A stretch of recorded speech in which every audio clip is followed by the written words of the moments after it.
প্রেমে পড়া বারণ, কারণে অকারণ, আঙুলে আঙুল রাখলেও হাতে ধরা বারণ, প্রেমে পড়া বারণ। এইসব ছোটোখাটো ঝামেলা হতেই থাকে ভালোবাসার মাঝে। এই ছোটোখাটো ঝামেলা আমি ভয় পাই না কখনো। কষ্ট সেখানে নয়, আমার যে তুমি জ্বালিয়ে দিয়েছ। কষ্ট তখনই লাগে যখন আমার ছবিতে লাগা আগুনে তুমি হাত রেখে শীতল হাত গরম করলে, আর ঠিক সেখানেই আমার ভালোবাসার মরণ হয়ে গেল। এখন মজা নিচ্ছে লোকজন আমার হেরে যাওয়ার। আমার ভালোবাসার মানুষটাই আমার জীবন থেকে সব কিছু কেড়ে নিল। ভালোবাসাই প্রতিদান পেলাম আমার কাছে ভালোবাসার বিনিময়ে। এমন দোয়া করতে চাই উপরওয়ালার কাছে যেন মৃত্যুর পরও তোমাকে দেখতে পাই। যদি এরকম হয় তোমার শাস্তির ঘুম হারাম হয়ে যাবে। তার জন্য আমার মৃত্যুর পর কবর চাই তোমার ঘরের সামনে। খুনি তুমি আমার আশা, ভালোবাসা আর বিশ্বাসের। তাও তোমাকেই ভালোবাসে আমার এই বোকা মনটা। তোমার সাথে সাথে সবসময় তোমার ছায়া থাকতো, কিন্তু এক তুমি যার মাঝে আমি নামের মানুষটাই ছিলাম না। কেন সেই সমুদ্র আসলো হঠাৎ করে তোমার কাছে? কেন সেই নদী যে তোমার পিপাসা মিটিয়ে দিল? কবে থেকে ছিলে তোমার এই পরিকল্পনা আমার পৃথিবী থেকে মুছে দেওয়ার? আমি সেটা বুঝতে পারলাম না। আমার জীবন থেকে যাওয়ার জন্য কি চাও তুমি একবার বলে দাও। এই পুরো পৃথিবী তোমার নামে করে দেবো, তবু আমার জীবন থেকে চলে যাও। যা করেছো তুমি আমার সাথে সেটা আমি কখনো ভুলতে পারবো না। জানি না কি চেয়েছো তুমি, বলেই দেখতে একবার কি চাও তুমি। জান চাইলে হয়তো হাসি মুখে দিয়ে দিতাম। আমিও তো মানুষ, আমারও তো সহ্য ক্ষমতা বলে কিছু আছে, সম্মান আছে। টাকাই কি সব কিছু? ভালোবাসা বলে কিছু আছে যার জন্য তুমি আমার সাথে এমন করলে? সেই না তোমাকে ছেড়ে দিয়ে চলে যায়। ভালোবাসি কখনো শুধু মিথ্যে কথাই বলে দিয়ে গেছো। অনেক চেষ্টা করেছি কিন্তু তোমাকে বদলাতে পারলাম না, আর সব কিছু জেনেও তোমার ক্ষতি করতে পারলাম না। এই মনটার ভালোবেসেছিলাম যে সত্যি তোমাকে। এখন আমার চেয়ে বেশি যাকে তোমার প্রয়োজন সে আমার থেকে তো ভালো নয়, শুধু দেখতেই আমার থেকে স্মার্ট। আমি কখনো বলিনি তোমাকে, কিন্তু আমি জানতাম তুমি কার সাথে আমার আড়ালে দেখা করতে। একা একা ওপরের কথাগুলো বলছিল আমাদের গল্পের নায়ক অর্পণ। চোখের পানিতে সাদার মধ্যে কালো দাগের পোশাকটা ভিজে গেছে। জেলের এক কোণে বসে আছে অর্পণ। আজ 3 বছর অর্পণ জেলে আছে। কি তার অপরাধ সেটা সে জানে না, শুধু জানে ভালোবাসার অপরাধের জন্য আজ সে জেলে। পাশে বসে থাকা একজন লোক অর্পণের কাঁধে হাত রাখে। অর্পণ চোখের পানি মুছে পাশের লোকটার দিকে তাকায়। অর্পণের পাশে বসে থাকা লোকটার নাম ইসলাম। বয়স আনুমানিক 40-এর কাছাকাছি। সেও আজ প্রায় 4 বছরের মতন এই জেলেই আছে। অর্পণকে উদ্দেশ্য করে ইসলাম বলে, তোমার আজ 3 বছর থেইকা দেখতেছি অর্পণ মিয়া, খালি কান্দ। আচ্ছা মিয়া, কও তো কি এমন করছো তুমি যে তোমার 15 বছরের জন্য জেল দিল? অর্পণ মাথা নিচু করে ফেলেছে। কি বলবে সে? তার কথা কি কেউ বিশ্বাস করবে? তাই কিছু না বলে চুপচাপ বসে থাকে। অর্পণকে চুপচাপ করে থাকতে দেখে ইসলাম আবার বলে, কি হলো অর্পণ মিয়া, চুপ কইরা গেলা কেন? কি এমন আকাম কইরা আইতেছে যে কইতে চাইতেছ না? আমার অপরাধ অনেক বড়, সেটা শুনে আপনার কাজ নেই। কাজ না হইলে কি হয়েছে? জেলের মধ্যে টাইম পাস তো হইয়া যাইব। কই মিয়া হনি, শুরু থেইকা কও। অর্পণ একটা দীর্ঘশ্বাস ফেলে চোখ বন্ধ করে ডুব দেয় নিজের অতীতে। ফ্ল্যাশব্যাক। অর্পণ কয়টা বাজে খেয়াল আছে? অফিসে যাবে কখন? আম্মু আর একটু ঘুমাতে দাও না, এখনো অনেক সময় আছে। 8:30 বাজে। উঠে ফ্রেশ হবি কখন? নাস্তা করবি, রেডি হবি, উঠে পড়। শোয়া থেকে উঠে সোজা হয়ে বসে অর্পণ। 2 হাত 2 দিকে জড়িয়ে শরীরকে একবার ডানে আর একবার বামে মোচড় দেয়। এরপর অর্পণ তার আম্মুর দিকে তাকিয়ে বলে, very good morning dear sweet আম্মু। Good morning. এখন উঠে ফ্রেশ হয়ে নিচে আয়, আমি টেবিলে খাবার দিচ্ছি। আজ নাস্তায় কি বানিয়েছো আম্মু? ডিম আর পরোটা। লেট করলে ঠান্ডা হয়ে যাবে, তাড়াতাড়ি আয়। তুমি গিয়ে টেবিলে খাবার দাও, আমি 5 মিনিটের মধ্যে আসছি। কল্পনা শেখ তাড়াতাড়ি আসতে বলে চলে যায়। অর্পণ উঠে চলে যায় ওয়াশরুমে। ফ্রেশ হয়ে রুমে এসে অফিসের জন্য রেডি হয়ে নিচে নেমে চলে আসে। এরপর মা ছেলে একসাথে নাস্তা করতে বসে। চলুন এই ফাঁকে আমাদের গল্পের চরিত্রগুলোর সাথে পরিচয় করিয়ে দিই। আমাদের গল্পের নায়ক অর্পণ শেখ। দেখতে তামিল হিরো মহেশ বাবুর মতন, উচ্চতা প্রায় 6 ফুটের বেশি, গায়ের রং কাঁচা হলুদের মতন, চুলগুলো ঘাড় ছাড়িয়ে নিচে পড়ে আছে। মাস্টার শেষ করে একটা প্রাইভেট কোম্পানিতে জব করছে। নাস্তা শেষ করে অর্পণ তার আম্মুর থেকে বিদায় নিয়ে বাসা থেকে বের হয়ে গাড়িতে উঠে বসে। গাড়ি স্টার্ট দিয়ে ড্রাইভ করতে থাকে। গন্তব্য অফিসে। কিছু সময়ের মধ্যে চলে আসে অফিসে। নিজের ডেস্কে গিয়ে বসতেই পিয়ন চাচা এসে বলে, আগে অর্পণ স্যার, আপনাকে বস ডাকছে, খুব আর্জেন্ট বলেছে, আপনি আসলেই যেন খবর দেয়। আপনি যান, আমি আসছি চাচা। পিয়ন চাচা চলে যায়। অর্পণ সবকিছু গুছিয়ে উঠে হাঁটতে থাকে বসের চেম্বারের দিকে। বসের চেম্বারের সামনে এসে দরজায় নক করে। বস ভিতরে যেতে বলে। অর্পণ ভিতরে ঢুকেই বলে, আমাকে ডাকছেন ম্যাম? আজ এত লেট হলো কেন আপনার, মিস্টার অর্পণ? আমি তো টাইম মতনই অফিসে এসেছি ম্যাম, আজ তো লেট করে আসিনি। আমি কি তাহলে মিথ্যা বলছি? আমি সেই 9টা থেকে অফিসে এসে বসে আছি। অর্পণ বলল, আমার অফিস টাইম 10টা থেকে ম্যাম। ঠিক আছে, যান, গিয়ে কাজ করুন। অর্পণ কিছু না বলে চুপচাপ বসের চেম্বার থেকে বের হয়ে যায়। দরজার বাইরে দাঁড়িয়ে মনে মনে বলেন, শালি শুধু আমার বস বলে আজকে ছেড়ে দিলাম, নয়তো 12টা বাজিয়ে দিতাম। টাইম মতন অফিসে আসলাম, তারপরও বলে লেট করে। কেন অফিসে আসছি? মনে হচ্ছে সকাল সকাল পাতা খেয়ে তারপর অফিসে এসেছে। আরও অনেক কিছু বলতে বলতে নিজের ডেস্কে চলে আসে অর্পণ। ল্যাপটপ খুলে নিজের মতন কাজ করতে থাকে। অন্যদিকে কবিতা সিসিটিভির দিকে দেখে যে অর্পণ কি করছে। চলুন আমাদের বসের পরিচয় একটু দিয়ে নিই। নাম কবিতা দেওয়ান। MBBS শেষ করে বাবা কবির দেওয়ানের অফিসে MDর পদে বসেন। প্রচণ্ড রাগী আর একরোখা। যেটা একবার ঠিক করে সেটাই করে কবিতা। বর্তমান। ওই মাইটা তোমার যে বস, সে মনে হয় তোমারে পছন্দ করতো। সেটা তো আর তখন বুঝতে পারিনি চাচা। আচ্ছা, জীবনে তো সব কিছু ঠিকই আছিল, তাই তুমি জেলে কেন আইলা? সব কিছু ঠিকই ছিল, কিন্তু তখনই আমার জীবনে অশান্তি হয় তমা। এই তোমাটা আবার কেডা? তর্পণ মিয়া? ফ্ল্যাশব্যাক। অফিস শেষ করে অর্পণ গাড়ি ড্রাইভ করে বাসার দিকে যাচ্ছে। হঠাৎ তার গাড়ির সামনে কোথা থেকে একটা মেয়ে চলে এসে চোখ বন্ধ করে দাঁড়িয়ে পড়ে।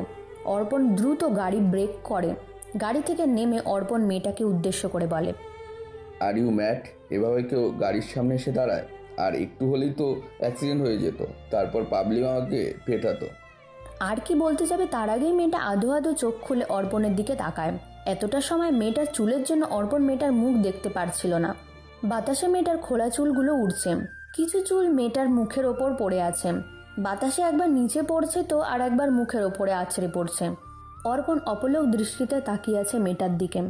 তার কাছে মনে হচ্ছে আকাশ থেকে নেমে আসছে কোনো এক পরী তার সামনে দাঁড়িয়ে আছে। কাঁচা হলুদ বদন তার, মেঘ কালো কমর ছাড়া চুল, টানা টানা দুটো চোখ, ঠিক যেন হরিণের মতন। অর্পণ চাইলেও মেয়েটার দিক থেকে চোখ সরাতে পারছে না। মেয়েটা কিছু না বলে দৌড়ে এসে অর্পণকে জড়িয়ে ধরে। অর্পণ 440 ভোটের ঝটকা খায় মেয়েটার এমন কাণ্ড দেখে। মেয়েটা অর্পণকে জড়িয়ে ধরে কান্না মিশ্রিত কণ্ঠে বলতে থাকে, প্লিজ আমাকে বাঁচান, ওরা আমাকে মেরে ফেলবে। মেয়েটার কথা শুনে অর্পণ মেয়েটা যেদিক থেকে দৌড়ে এসেছে সেদিকে তাকায়, কিন্তু কাউকেই সে দেখতে পায় না। মেয়েটাকে বুক থেকে তুলে বলে, কারা আপনাকে মেরে ফেলবে? কাউকেই তো দেখতে পাচ্ছি না। ওরা আমার পিছনেই আছে, আমি অনেক কষ্ট করে পালিয়ে এসেছি। অর্পণ খেয়াল করে মেয়েটার চোখ থেকে পানি পড়ছে আর কণ্ঠটা কেমন কান্না মিশ্রিত। অর্পণ তাই আর কোনো কিছু না বলে মেয়েটাকে গাড়িতে বসিয়ে দেয়। এরপর নিজে বসে পড়ে ড্রাইভিং সিটে। গাড়ি স্টার্ট দিয়ে ড্রাইভ করতে থাকে। উপরে যে মেয়েটা এতক্ষণ ওর সাথে কথা বলছিল সে আমাদের গল্পের নায়িকা তমা। চলুন যেতে যেতে পরিচয় হয়ে নেওয়া যাক আমাদের গল্পের নায়িকার সাথে। গল্পের নায়িকার নাম তো আগেই বলে দিলাম, এবার বলি গল্পের নায়িকা দেখতে কেমন। দুধে আলতা গায়ের বরণ, কুচু বরণ কেশ, ঘন কালো চুল কোমর ছাড়িয়েছে, যাকে এক দেখাতেই আমাদের নায়কের পুরো ফিদা হয়ে গেছে। চলুন এবার সামনের দিকে এগোনো যাক। কিছু সময়ের মধ্যে অর্পণ বাসার সামনে এসে গাড়ি থামায়। গাড়ি থেকে নেমেই তমাকে গাড়ি থেকে নামিয়ে নেয়। কলিং বেল দিতেই কল্পনা শেখ এসে দরজা খুলে দেয়। অর্পণের সাথে একটা মেয়েকে দেখে ভুরু কুচকে তাকায় কল্পনা শেখ। কল্পনা সে কিছু বলতে যাবে তার আগে অর্পণ বলে, আম্মু আগে ভিতরে চলো, তারপর আমি তোমাকে সব কিছু বলছি। আমি জানি তোমার এখন অনেক প্রশ্ন করতে ইচ্ছে করছে। আমরা আগে ভিতরে যাই, তারপর এক এক করে তোমার সব প্রশ্নের উত্তর শুনবো আর সব উত্তর দেব। কল্পনা সে কিছু না বলে অর্পণ তমাকে নিয়ে বাসার ভেতরে যায়। ড্রয়িং রুমে পাশাপাশি বসে আছে অর্পণ আর কল্পনা। ঠিক তাদের মুখোমুখি হয়ে বসে আছে মাথা নিচু করে তমা। তমা নিজের হাত কচলাচ্ছে।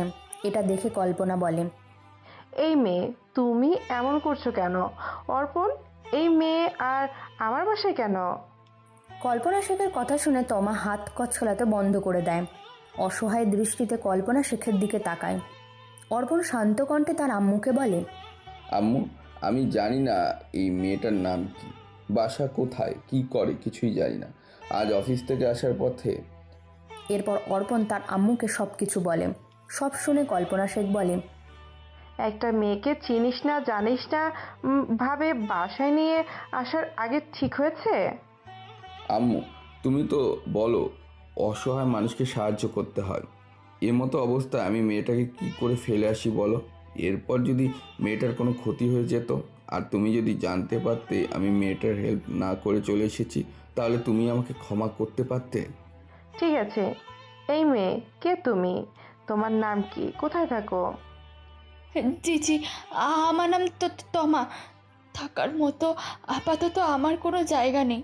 আব্বু সাধারণ একজন স্কুল টিচার ছিল, কিছুদিন আগেই মারা গেছে। চাচুরা সম্পত্তি নিজেদের নামে লেখার জন্য আমার উপরে অনেক অত্যাচার করেছে। আর আর তারা এটাও ঠিক করে রেখেছিল আমাকে দিয়ে সম্পত্তির দলিলে সাইন করিয়ে তারপর মেরে ফেলবে। তাই সেখান থেকে পালিয়ে এসেছি। তুমি পুলিশের কাছে যাওনি কেন? পুলিশের কাছে গিয়ে কোনো লাভ হতো না। আমার চাচুরা আগেই পুলিশকে টাকা দিয়ে দিয়েছে। সবই তো বুঝলাম, তাহলে তুমি এখন যাবে কোথায়?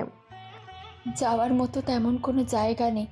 তবে যদি আপনারা আপনাদের বাসায় কাজের মেয়ে হিসেবে রাখেন, আমি কাজের মেয়ে হিসেবে থাকবো। আমাকে কোনো টাকা পয়সা দিতে হবে না, শুধু দুবেলা দুমুঠো খেতে দিলেই হবে। তমার কথা শুনে কল্পনা শেখের খুব মায়া হয়। তাই সে শান্ত কণ্ঠে বলে, তোমাকে আমার বাসায় কাজের মেয়ে হয়ে থাকতে হবে না, তুমি এখানে আমার মেয়ে হয়ে থাকবে। আর যদি পারো আমাকে কাজে একটু হেল্প করবে। আপনি যেভাবে বলবেন আমি সেভাবে শুনবো আন্টি। অর্পণ, তোমাকে তোর পাশের রুমটা দেখিয়ে দে। আজ থেকে এখানেই থাকবে। ঠিক আছে আম্মু, আসুন আমার সাথে। তমা বসা থেকে উঠে অর্পণ সাথে হাঁটতে থাকে। সিঁড়ি দিয়ে দুজনে উপরে চলে আসে। একটা রুম দেখিয়ে দেয় অর্পণ আর বলে, এইটা আপনার রুম, আজ থেকে আপনি এখানে থাকবেন। আপনাকে কি বলে ধন্যবাদ জানাবো সেই ভাষা আমার জানা নেই। আপনি না থাকলে হয়তো আমাকে আজ আজ রাস্তায় থাকতে হতো, আর নয়তো আমার চাচুদের হাতে খুন হতে হতো। আরে ধন্যবাদ দেওয়ার কিছু নেই, মানুষই তো মানুষের জন্য, তাই না? আপনাকে দেখে মনে হচ্ছে আপনি প্রচণ্ড ক্লান্ত। যান, ফ্রেশ হয়ে বিশ্রাম করুন। বলেই অর্পণ নিজের রুমে চলে আসে। তমা ওয়াশরুমে গিয়ে ফ্রেশ হয়ে নেয়, কিন্তু তার তো কোনো জামা কাপড় নেই, কী পরবে সেটাই ভাবছে।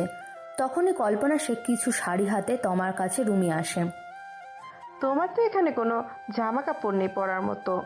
আমার কিছু শাড়ি নিয়ে এলাম তোমার জন্য, এগুলো আপাতত পরো, পরে আমি অর্পণকে বলবো তোমার জন্য ড্রেস কিনে নিয়ে আসতে। একটা অচেনা অপরিচিত মেয়ের জন্য এত কিছু করছেন আন্টি? তুমি অজানা অচেনা হবে কেন? তুমি তো আমার মেয়ের মতোই। আমার মেয়ে থাকলে আমি তো এটুকু করতামই, তাই না? নাও, এখন চেঞ্জ করে নাও, তারপরে নিচে এসো, খাবার খেয়ে কিছু সময় রেস্ট করো। বলেই তমার হাতে শাড়ি দিয়ে কল্পনা শেখ চলে যায় তমার রুম থেকে। তমা একটা শাড়ি পরে নেয়। অর্পণ নিচে এসে খাবার টেবিলে বসতেই কল্পনা শেখ বলে, তোমাকে সে কখন বলে আসলাম খাবারের জন্য নিচে আসতে? একটু গিয়ে দেখতো, হয়তো ও নিজেকে এখানে মানিয়ে নিতে পারছে না, লজ্জা পাচ্ছে নিচে আসতে। বর্তমান ইসলাম অর্পণের দিকে অবাক হয়ে তাকিয়ে আছে। ইসলামকে এভাবে তাকিয়ে থাকতে দেখে অর্পণ জিজ্ঞাসা করে, কি হলো, এভাবে ভূত দেখার মতন তাকিয়ে আছেন কেন চাচা? আমি ভাবতেছি একটা অজানা অপরিচিত মাইয়ারে এইভাবে তোমরা বাসায় ঢোকাই ফেলাইলা। মানুষ দয়াল লোহাই শুনছি, তাই বলে এত বড় দয়ালু? মাইয়াটা হাঁচা কইতাছে না মিছা কইতাছে, সেটা একবার যাচাই করবা না? সেটাই তো আমার সবচেয়ে বড় ভুল ছিল চাচা। অতীত। অর্পণ তার আম্মুর কথা মতন চলে আসে তমার রুমে। এসে দেখে তমা বেডে বসে আছে, মাথা নিচু করে কান্না করছে। কারো রুমে আসার উপস্থিতি টের পেয়ে তমা তাড়াতাড়ি চোখের পানি মুছে ফেলে। ওপরের দিকে তাকিয়ে দেখে অর্পণ তার দিকে তাকিয়ে আছে। অর্পণ খেয়াল করে তমার চোখ লাল হয়ে আছে, চোখের কোণে এখনও পানি জমে আছে। এ কি, আপনি কান্না করছেন কেন? কই না তো, কান্না করছি না, মনে হয় চোখে কিছু পড়েছে। আমাকে আপনার এতটা বোকা মনে হয়? আপনি কান্না করছেন সেটা আমি বুঝতে পারি না? যা হওয়ার তো হয়েই গেছে, তাই না? এখনও সব ভেবে কষ্ট পেয়ে আর কোনো লাভ নেই। অতীতকে ভুলে গিয়ে নতুন করে বাঁচতে শুরু করুন। অতীত ভেবে লাভ নেই, কারণ আমরা চাইলেও অতীতকে ঠিক করতে পারবো না। আর ভবিষ্যৎকে নিয়েও ভাবার কোনো প্রয়োজন নেই, কারণ যে ভবিষ্যৎ নিয়ে ভাবে সেটা আমাদের জীবনে আসবে কি না সেটাও আমরা জানি না। তাই বর্তমান সময়টাকে নিয়ে বাঁচতে শিখুন, তবেই জীবন সুন্দর আর সহজ মনে হবে। আম্মু আপনার জন্য নিচে অপেক্ষা করছে, চলুন খাবেন। তমার এক পলকে তাকিয়ে আছে অর্পণের চোখের দিকে।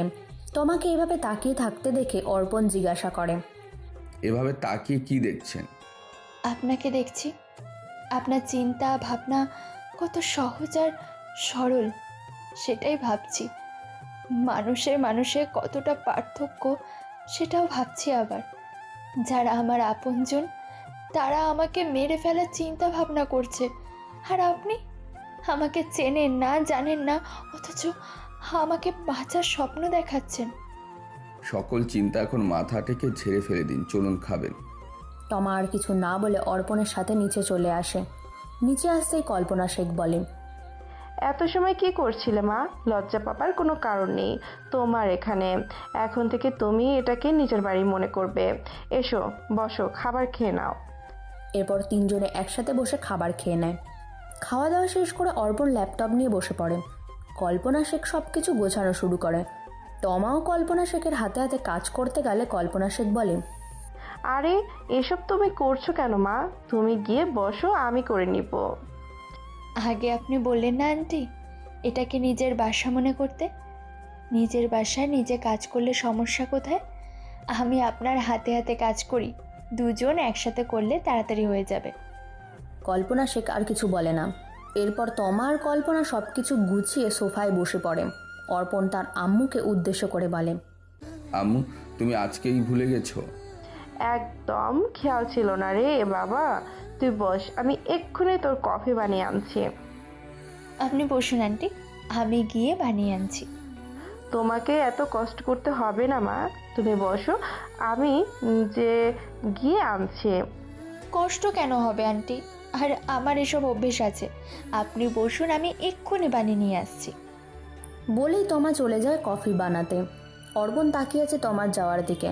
কল্পনা শেখের চোখ এড়ায় না অর্পণের এইভাবে তমার দিকে তাকিয়ে থাকা। অর্পণের পাশে বসে কল্পনা শেখ বলেন, কিরে, মনে মনে কি ভাবছিস? আবার আমি যেটা ভাবছি সেটা তুই ভাবছিস না তো? তুমি কি ভাবছো সেটা আমি কি করে বলবো আম্মু, বলো তো? আমার কেন যেন মনে হচ্ছে তুই তো আমার প্রেমে পড়েছিস। ধ্যাত আম্মু, তুমি যে কি বলো না। তুই আমার ছেলে, তোকে আমি চিনি না? কই, এর আগে তো কোনো মেয়ের দিকে এভাবে তাকাতে দেখিনি তোকে। ওসব কিছু না আম্মু, আমার অনেক কাজ জমে আছে, আমাকে আমার কাজ করতে দাও। কবিতা, অফিসে সব কিছু ঠিকঠাক চলছে তো? আব্বু, এভরিথিং ইজ গুড। সব স্টাফেরাই নিজেদের মতো করে কাজ করছে। অর্পণ নামে যে ছেলেটা আছে, he is very good guy. ও খুব ভালো বোঝে প্রজেক্ট, ফাইল, এভরিথিং। তোর যদি কোনো কিছুতে প্রবলেম হয় তাহলে তুই অর্পণকে ডেকে জিজ্ঞেস করিস, ও তোকে সব কিছুই বুঝিয়ে দেবে। আমার কাউকে কিছু জিজ্ঞেস করতে হবে না আব্বু। আমি যতটুকু জানি ছেলে মাত্র মাস্টার পাস করেছে আর আমি MBA করেছি। ওর থেকে আমার কোনো কিছু শিখতে হবে না। আমি সেটা বলিনি তোকে। ও এসব সম্পর্কে ভালো বোঝে, তাই তোকে বলেছি যদি তুই আটকে যাস তাহলে ওকে জিজ্ঞেস করিস। তোমার মেয়েকে তোমার এতটাই কাছে মনে হয় আব্বু? একদমই না, আমি তো জাস্ট কথার কথা বলছিলাম। মেয়েটা মাত্র একটু আগে অফিস থেকে এসেছে আর তুমি এক্ষুনি শুরু করে দিয়েছো। আচ্ছা বাবা, আমি আবার কি শুরু করলাম? আমি তো সব কিছু শুনেছি, তাই না? সামান্য একটা স্টাফের থেকে তুমি ওকে শিখতে বলছো? ভুলে যেও না, আমার মেয়ে যে অফিসের এমডি, সেই অফিসের সামান্য একজন স্টাফ ওই ছেলে। তোমরা মানে দুজনেই আমাকে ভুল ভাবছো। এসব বাদ দাও তো আব্বু। আর আমার ওকে কোনো কিছু জিজ্ঞেস করতে হবে না, আমি ওর থেকে ভালো বুঝি। তাই আজ আমি এই অফিসের এমডি, যে অফিসে ও সামান্য একজন স্টাফ। আচ্ছা বাবা, বুঝেছি। যা রুমে গিয়ে ফ্রেশ হয়ে আয়। কবিতা কিছু না বলে চুপচাপ সিঁড়ি দিয়ে সোজা ওপরে উঠে নিজের রুমে চলে যায়। অন্যদিকে আহমেদ মির্জা সোফায় বসে আছে, চোখে মুখে চিন্তা সাফ স্পষ্ট। পাশেই বসে আছে রাহেলা মির্জা আর সবুজ মির্জা। এভাবে ঘরে বসে চুপচাপ টেনশন করলে সব কিছু কি ঠিক হয়ে যাবে? মেয়েটাকে খুঁজে বের করতে হবে না? কি অবস্থায় কোথায় আছে কে জানে? তোমরা কি জানো না মেয়েটার কি কন্ডিশন? কি করব ভাবি, তুমি বলো। কোথায় কোথায় না খুঁজেছি তোমাকে, খুঁজে না পেলে কি করব? এভাবে হাত পা গুটিয়ে বসে থাকলে কি খুঁজে পাবে? লোকজন লাগিয়ে দাও চারপাশে। এটাই ঠিক হবে সবুজ, তোমার ছবি নিয়ে লোকজন লাগিয়ে দে, তোমাকে দেখা মাত্রই ধরে নিয়ে আসতে বলবি। এতে করে মির্জাবাড়ির সম্মান নষ্ট হবে না ভাইয়া? সবাই বলবে মির্জাবাড়ির মেয়ে বাসা থেকে পালিয়ে গেছে। নিজেদের লোকজনকে দিয়ে খোঁজাও। ঠিক আছে, আমি আজকেই লোকজন লাগিয়ে দিচ্ছি। কথা মতো সবুজ মির্জা তমার কিছু ছবি নিয়ে আর লোকজন নিয়ে চলে যায় তমাকে খুঁজতে। অন্যদিকে অর্পণ নিজের রুমে বসে ল্যাপটপে কাজ করছে। তখনই কেউ একজন দরজা নক করে। অর্পণ ল্যাপটপ থেকে চোখ সরিয়ে দরজার দিকে তাকায়, দেখে মাথা নিচু করে তমা দাঁড়িয়ে আছে। ওখানে দাঁড়িয়ে আছেন কেন? আসুন, ভেতরে আসুন। তমা কিছু না বলে রুমের ভেতরে আসে। অর্পণ বসতে বলে, বসে পড়ে তমা। আপনাকে বিরক্ত করলাম না তো? আরে না না, কি বলেন, বিরক্ত কেন করবেন? তা আমার রুমে কি মনে করে? না, এমনি একা একা বসেছিলাম, তাই ভাবলাম ভালো হতো আপনার সাথে গল্প করি। কিন্তু এইখানে এসে দেখছি আপনি কাজ করছেন। আমি বরং চলে যাই, আপনি কাজ করুন। আরে না না, সমস্যা নেই, সেমন কাজ করছিলাম না। হ্যাঁ, এই যে ল্যাপটপ বন্ধ করে দিলাম। আমার জন্য আপনি ল্যাপটপ বন্ধ করে দিলেন? আপনার কাজের ক্ষতি হবে না? আপনার জন্য তো পুরো পৃথিবী বন্ধ করে দিতে পারি। আপনার কথা ঠিক বুঝতে পারলাম না আমি। একটা সত্যি কথা বলবো? বলুন। আপনাকে প্রথম দেখার পরে কেন জানি আমার মনে হয়েছে উপরওয়ালা আপনাকে শুধু আমার জন্যই বানিয়েছে। অর্পণের কথা শুনে তমা লজ্জায় মাথা নিচু করে ফেলে। অর্পণ এক পলকে তাকিয়ে আছে তমার লজ্জা মাখা মুখের দিকে। তমা একটু মাথা উঁচু করে অর্পণের দিকে তাকিয়ে দেখে অর্পণ তার দিকে এক দৃষ্টিতে তাকিয়ে আছে। আরও বেশি লজ্জায় লাল হয়ে থাকে তমা।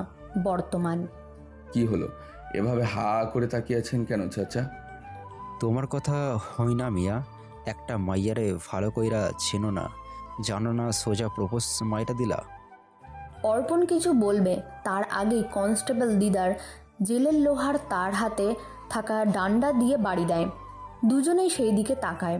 কনস্টেবল দিদার দুজনেকে উদ্দেশ্য করে বলে, এই তোদের খোঁজ গল্প শেষ হলে যা গিয়ে খাবারের লাইনে দাঁড়া, একটু পর গেলে আর খাবার পাবে না, পরে সারাদিন না খেয়ে থাকতে হইব।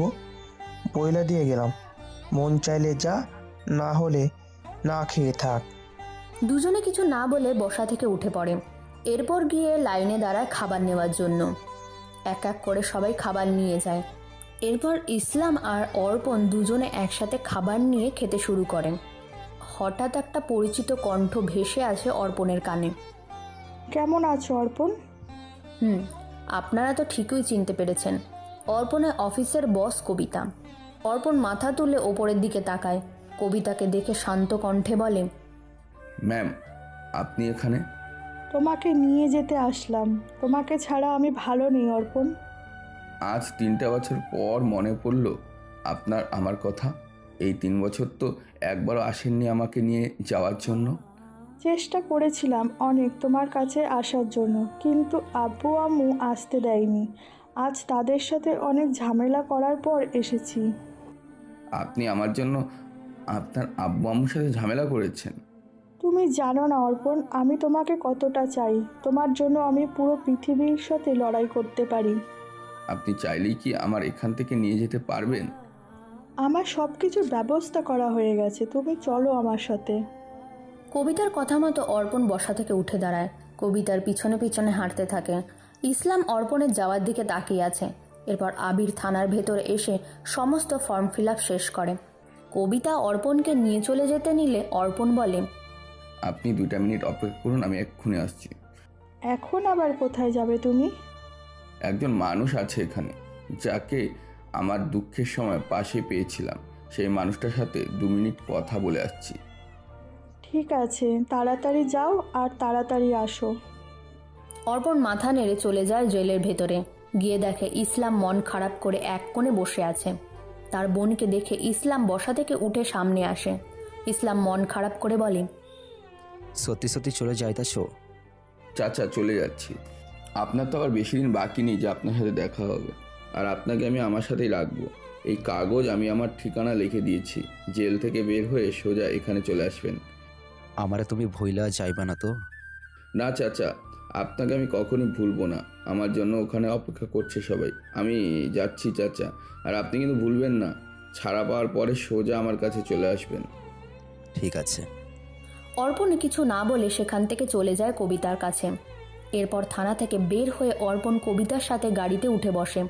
ড্রাইভার গাড়ি স্টার্ট করে দিয়ে ড্রাইভিং করতে শুরু করে। কিছু সময়ের মধ্যে পৌঁছে যায় কবিতার বাসায়। অর্পণকে নিয়ে কবিতার বাসার ভেতরে আসে। অর্পণ বাসায় ঢুকেই দেখে কবির দেওয়ান আর সাদিয়া দেওয়ান লিভিং রুমে বসে আছে। অর্পণ কিছু বলবে তার আগেই দুজনে উঠে ওপরে চলে যায়। অর্পণের মুখটা ফ্যাকাশে হয়ে যায়। কবিতার চোখে তা এড়ায় না বিষয়টা।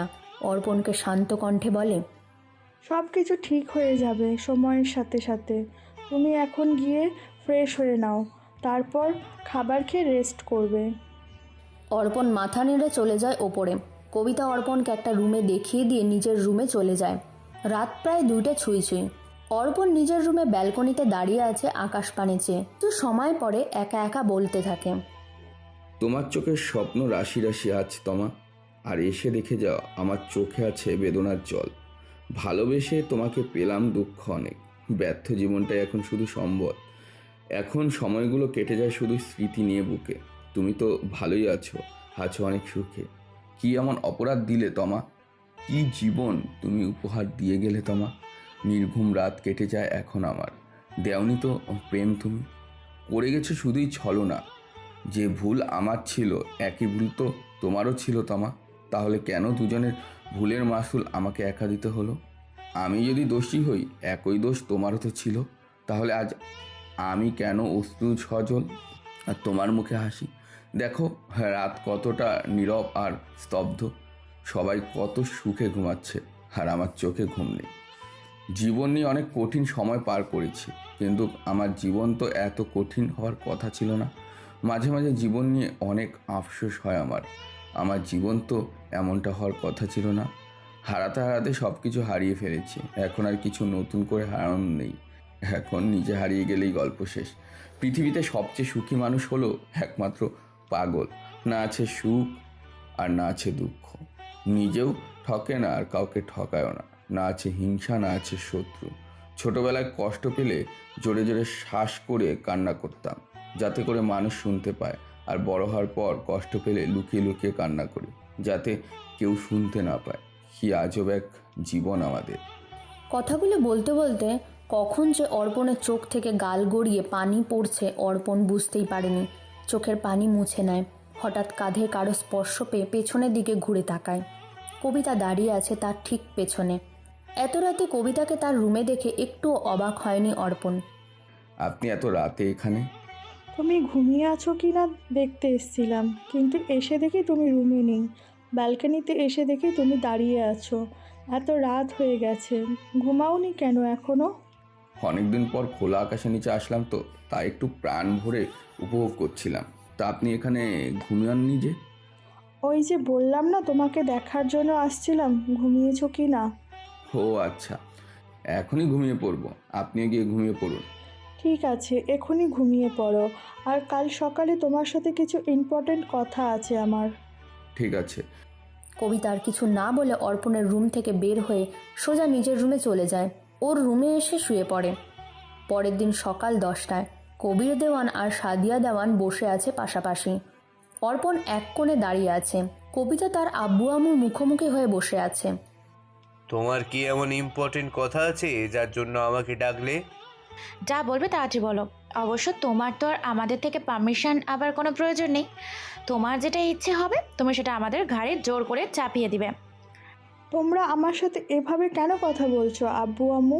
আমি কি এমন করেছি? একটা জেল খাটা আসামি কি করে আমাদের বাসায় নিয়ে এসেছো? হ্যাঁ, কি করতে বাকি রেখেছো তুমি? কথা শুনে অর্পণের মাথা নিচু হয়ে যায়। মুহূর্তেই মুখটা মলিন হয়ে যায়। কবিতা তার আব্বু আম্মুকে উদ্দেশ্য করে বলে, আব্বু আম্মু, তোমরা তো সব কিছু জানো। বিনা অপরাধে ও 3টা বছর জেলে কষ্ট করে এসছে, শুধুমাত্র একটা বাজে মেয়ের জন্য। বিনা অপরাধে কেউ জেলে থাকে এটা তুমি বললে আর আমরা মেনে নিলাম? আব্বু, তুমি তো অর্পণকে আমার থেকেও ভালো চেনো। তোমার মনে হয় এরকম কাজ করতে পারে, তা মাত্র কিছু টাকার জন্য? শুধু এই মেয়েটার জন্য তো নয়, নিজের মাকে খুন করার অপরাধে এসেছে। এ কথা পৃথিবীর কেউ বিশ্বাস করুক আর না করুক আব্বু, আমি কখনো বিশ্বাস করি না যে অর্পণ ওর মাকে মারতে পারে। ওর আম্মুকে নিজের থেকেও বেশি ভালোবাসতো আব্বু। আদালতে সব কিছু প্রমাণ হয়েছে। তারপরও আমি বিশ্বাস করি না আম্মু। আব্বু, তুমি তো অর্পণকে চেনো, তুমি কেন অর্পণকে বিশ্বাস করছো না? ঠিক আছে, বিশ্বাস করলাম। এখন কি বলতে চাও সেটা বলো। আমি অর্পণকে ডান্স গ্রুপ অফ কোম্পানির এমডি হিসেবে নিয়োগ করছি। আজ থেকে আমাদের কোম্পানি অর্পণ দেখাশোনা করবে। কবিতার কথা শুনে অর্পণ বড় বড় চোখ করে কবিতার দিকে তাকিয়ে আছে। কবির দেওয়ান ও তার স্ত্রী বেশ অবাক হয়ে কবিতার কথা শোনে। এসব তুই কি বলছিস? তুই থাকতে ও কেন আমাদের কোম্পানি দেখাশোনা করবে? তোমাদের অনেক দিন থেকে একটা কথা বলবো বলা হয়নি আম্মু। আমি অর্পণকে ভালোবাসি আর অর্পণকে বিয়ে করতে চাই। তোমাদের মেয়ের জামাই হিসেবে সব কিছু তো ওরই, তাই না? তাই আমি এখনই সব কিছু ওকে বুঝিয়ে দিতে চাই। কবিতার কথা শুনে অর্পণের 440 ভোল্টের শক লাগে। কবিতা এমন কিছু বলবে এটা অর্পণ কল্পনাও করেনি। কবিতা অর্পণের দিকে তাকিয়ে অবাক হয়ে বলে, কি অর্পণ, করবে তো আমাকে বিয়ে? এসব আপনি কি বলছেন ম্যাম? আমি কি করে আপনাকে বিয়ে করতে পারি? আর তাছাড়া সমাজ কি বলবে? আমি এসব সমাজ বুঝি না। আমি তোমাকে ভালোবাসি আর তোমাকে বিয়ে করতে চাই। তুই কি পাগল হয়ে গিয়েছিস কবিতা? তুমি একটু থামো। তুই কি সিরিয়াসলি বলছিস? আব্বু, আমি অর্পণকে নতুন একটা জীবন দিতে চাই। ও জীবনে অনেক কষ্ট করেছে আব্বু। আমি ওকে এবার সুখ আর সুন্দর একটি জীবন দিতে চাই। ঠিক আছে, তোর খুঁতে আমরা খুশি। এই মাসের 15 তারিখে আমি ধুমধাম করে তোদের বিয়ে দেব। আর তুই যখন অর্পণকে আমাদের অফিসের এমডি করে বসাতে চাইছিস, তাহলে যা, আজকেই গিয়ে সবার সাথে অর্পণকে পরিচয় করিয়ে দে আমাদের নতুন এমডি হিসেবে। কবিতা বসা থেকে উঠে জড়িয়ে ধরে। মেয়ের মাথায় হাত বুলিয়ে দিয়ে কবির দেওয়ান। অর্পণ বোকার মতো শুধু তাকিয়ে আছে। কি হচ্ছে যেন, সব কিছু তার মাথার ওপর দিয়ে যাচ্ছে। মনে মনে অর্পণ বলে, কবিতা তাহলে আমাকে ভালোবাসে আর আমি এটা কখনোই বুঝতেও পারলাম না। ভুল মানুষকে ভালোবেসে জীবন থেকে 3টা বছর হারিয়ে ফেললাম আমার মাকে। যে মেয়েটা আমাকে এতটা ভালোবাসে তাকে আমি ফিরিয়ে দেব কিভাবে? ঠিক আছে, আমি কবিতার সাথে নতুন জীবন শুরু করব। কিছু সময় পর অর্পণ কবিতার সাথে বাসা থেকে বের হয়ে যায়। চলে আসে দেওয়ানের গ্রুপ অফ কোম্পানিতে। এরপর কবিতার সবার সাথে অর্পণের পরিচয় করিয়ে দেয় নতুন এমডি হিসাবে। সবাই সামনাসামনি কবিতার সাথে হ্যাঁতে হ্যাঁ মিলাতে মনে মনে অনেক কিছুই বলতে থাকে সবাই। অন্যদিকে জানলায় গ্রিল ধরে আকাশের দিকে তাকিয়ে আছে তমা। 2 চোখ থেকে গাল গড়িয়ে ফ্লোরে পানি পড়ছে। আকাশের দিকে তাকিয়ে বলতে থাকে, তোমার জন্য আমার প্রার্থনা একই আছে অর্পণ। কিছু লজ্জা করো তুমি, কারণ তোমার অভ্যেস এখনো একই। যার জন্য আমি কাঁদি সে অন্য কারো কোলে ঘুমায়, আমি রাস্তায় ঘুরে বেড়াচ্ছি, আর তুমি অন্য কারোর সাথে সমুদ্র সৈকতে উপভোগ করছো। হয়তো তুমি পাগল হতে পারো।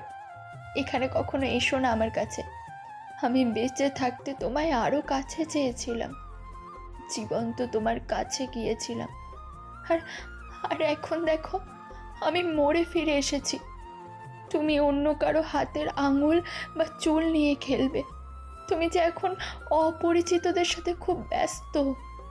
আমি এখনো চারপাশে সর্বত্র তোমাকেই ভালোবাসি, অনুভব করি তোমাকে, কারণ তুমি বলতে যে আমার জন্য সর্বজনীন একজন। তুমি একজন ধনী মানুষ, তুমি আমার সাথে কথা বলবে না? আজ আজ আমি যার কথা বলছি তার নাম প্রকাশ করব। কাপুরুষ, যার সাথে আমার দেখা হয়েছিল। প্রেমে পড়া ছোট ভুল ছিল আমার, কিন্তু তোমার মতো কাপুরুষের প্রেমে পড়া ছিল বড় অন্যায়। তবে একটা কথা অর্পণ, কখনো যদি মনে করো তুমি খুব একা হয়ে গেছো, তোমার তোমার কাছের মানুষটাও তোমাকে দুঃখ দিয়ে চলে গেছে, তবে না হয় চলে এসো পরিচিত সেই আগের ঠিকানায়। আমি থাকবো দাঁড়িয়ে তোমার অপেক্ষাতে, তোমাকে তোমাকে স্বাগত জানাতে। ভয় পেও না, ভুল করেও পুরনো কথা আমি ভুলবো না।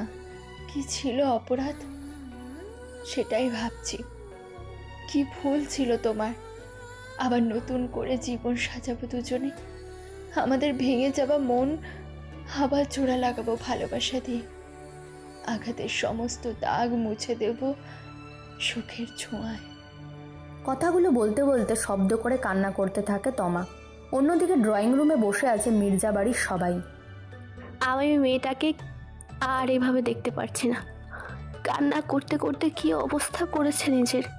ঠিকমতো খায় না, কারোর সাথে কথাও বলে না। কি করব আমি বলতে পারো? ওকে এমন করে বোঝাচ্ছি, তারপরও কাজ হচ্ছে না। আমরা একটা অন্য মেয়ের কথা শুনে আমার সাথে অন্যায় করলাম না তো ভাইয়া? আমরা যদি সব কিছু যাচাই করতাম, হয়তো ওই মেয়েটা যা বলেছে তা ঠিক নাও হতে পারতো। ওসব এখন বলে তো আর কিছু হবে না। যা হবার তা তো হয়ে গেছে, তাই না? এখন কি করে তোমাকে আবার স্বাভাবিক করা যায় সেটা দেখো।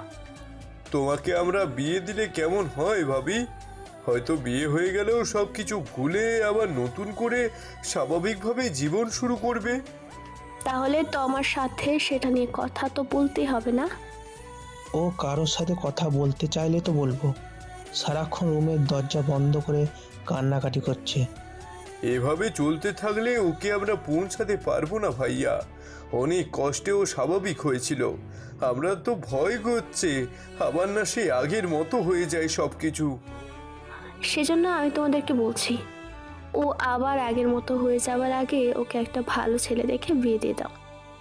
তুমি তোমার সাথে কথা বলে দেখো লাহেরা, বাকিটা আমি ব্যবস্থা করছি। রাহেলা মির্জা মাথা নেড়ে সিঁড়ি বেয়ে ওপরে উঠতে থাকে।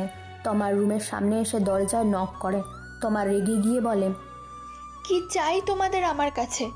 আমার জীবনটা নষ্ট করেও তোমাদের শান্তি হয়নি। এখন আর কি চাইতে এসেছো তোমরা?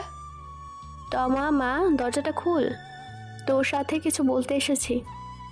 তোমাদের সাথে আমার কোনো কথা নেই, তোমাদের মুখ দেখার কোনো ইচ্ছা নেই আমার। এখান থেকে চলে যাও। এমন করিস না মা, তুই না সবসময় বলছিস আমি তোর মায়ের মতো। মায়ের কথা শুনবি না? রাহেলা মির্জার কথা শুনে তমা চুপ হয়ে যায়। কিছু সময় পর দরজা খুলে রাহেলা মির্জার মুখের দিকে তাকিয়ে থাকে। রাহেলা মির্জা তমার মুখের দিকে তাকিয়ে ভয়ে আঁতকে ওঠে। চোখের নিচে কালো দাগ পড়ে গেছে, মুখটা কেমন শুকিয়ে গেছে। তমার এমন অবস্থা দেখে রাহেলা মির্জার চোখ থেকে নীরবে পানি পড়তে থাকে।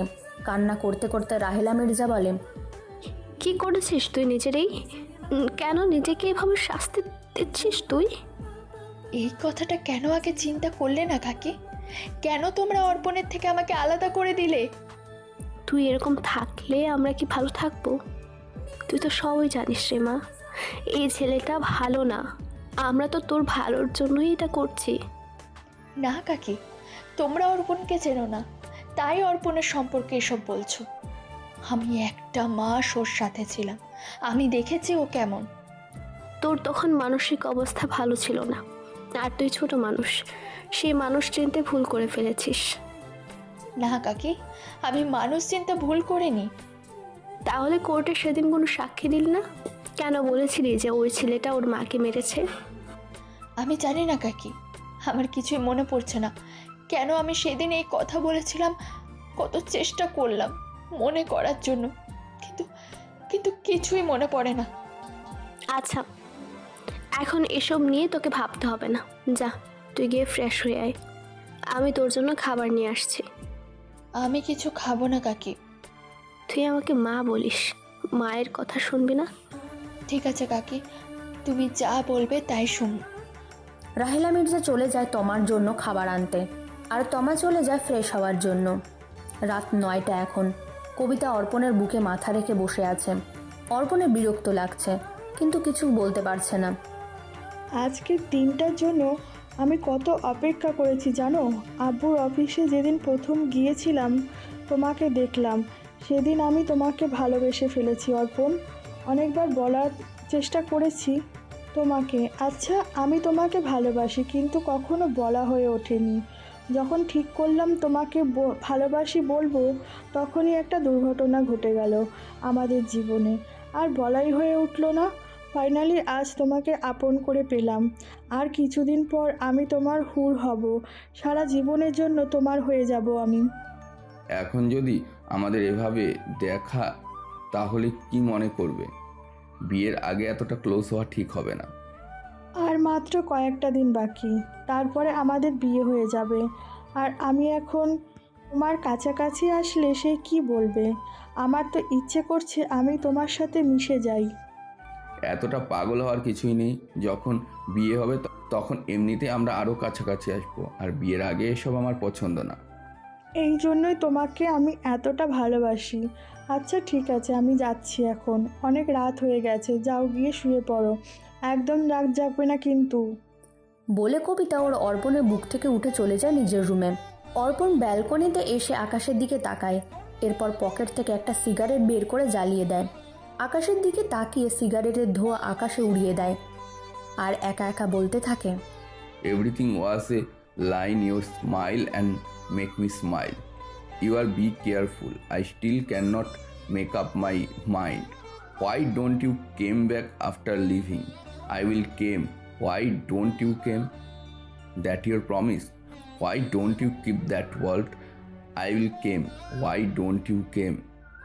Remembering me and forgetting you again. The mind still does not understand the reason why you went away. How can I dream again? Your tears used to float in front my eyes.